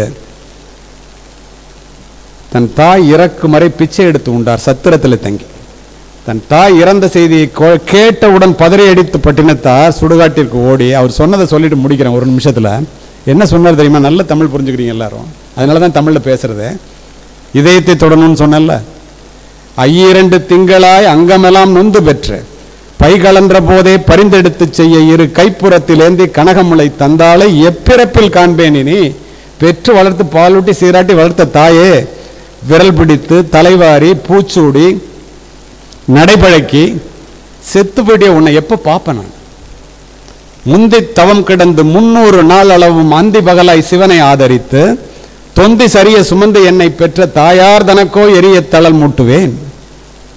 வட்டிலும் தொட்டி, வட்டில்னா சோறு விட்டுற தட்டு, வட்டிலும் தொட்டிலும் மார்மேலும் தோல் மேலும் கட்டிலும் வைத்தன்னை காதலித்து முட்டச் சிறகிலிட்டு காப்பாற்றும் தாய்க்கோ விறகிலிட்டு தீ மூட்டுவேன். விறகுல கூட நெருப்பு வைக்க முடியாதான், என்ன உள்ள அம்மா கொஞ்சுறாங்களா அவங்கள சின்ன வயசுல. அரிசியோ நான் இடுவேன் ஆத்தாள் தனக்கு வரிசையிட்டு பார்த்து மகிழாமல் ருசியுள்ள தேனே அமிர்தமே செல்வ திரவிய பூமானே என்று அழைத்த தாய்க்கு அள்ளி இடுவது அரிசியோ தாய் தலைமேல் கொள்ளிதனை வைப்பேனோ கூசாமல் முன்னை இட்டத்தி முப்புறத்திலே பின்னை இட்டத்தி தென்னிலங்கையில் அன்னை இட்டத்தி அடிவயிற்றிலே யானும் இட்டத்தி மூழ்க மூழ்கவே என்று ஒரு துறவி கதறினார். ஒரு கொடுங்கோலன் கதறுகிறான் தாய்க்காக, ஒரு துறவி கதறுகிறார். உங்களை வளர்த்த ஆளாக்கிய தாயை தந்தையை நீங்கள் இப்படியெல்லாம் செய்தால் மனித வாழ்க்கையில் நாம் பிறந்ததனுடைய அர்த்தம் என்ன? அவர்கள் கண்ணிலே ஆனந்த கண்ணீர் வர வேண்டும் என்றால் நீங்கள் மிகப்பெரிய உயர்ந்த பதவிக்கு பெரிதாக சிந்தித்து பெரிதாக படித்து பெரிதாக உழைத்து பெரிய மனிதராக கூடிய ஆற்றல் அத்துணை பேரிடம் மறைந்து கிடக்கிறது. அதை எடுத்துக்கொண்டே சுடுகாட்டிற்கு போய்விடாமல் அதை கொடுத்து விட்டு போங்கள். அருமை மாணவிகளே, மாணவிகளே, எல்லோரும் எல்லாமும் பெற வேண்டும். உங்களிடத்தில் இல்லாத நிலை வேண்டும். வெறும் கை என்பது மூடத்தனம், விரல் 10 மூலதனம். நீ ஏழையாக பிறந்தது உன்னுடைய தவறல்ல, நீ ஏழையாகவே இறந்தால் அது உன்னுடைய தவறு. Money is the medium by which your earthly success is measured. பணத்தை அளவுகோலாக வைத்துத்தான் நீ வாழ்க்கையிலே வெற்றி பெற்றவனா தோல்வி அடைந்தவனா என்பதை இந்த சமூகம் தீர்மானிக்கிறது. கல்வியுடைமை பொருளுடைமை 2 செல்வமும் செல்வம் எனப்படும்ங்கிறார் வள்ளுவர். அருள் இல்லார்க்கு அவ்வுலகம் இல்லை, பொருள் இல்லார்க்கு இவ்வுலகம் இல்லாகி ஆங்குங்கிறார். இல்லாரை எல்லோரும் எல்லுவர், செல்வரை எல்லோரும் செய்வர் சிறப்புங்கிறார். செய்க பொருளை செருணர் செருக்க அறுக்கும் எஃகு அதனினும் கூறியது இல்லைங்கிறார்.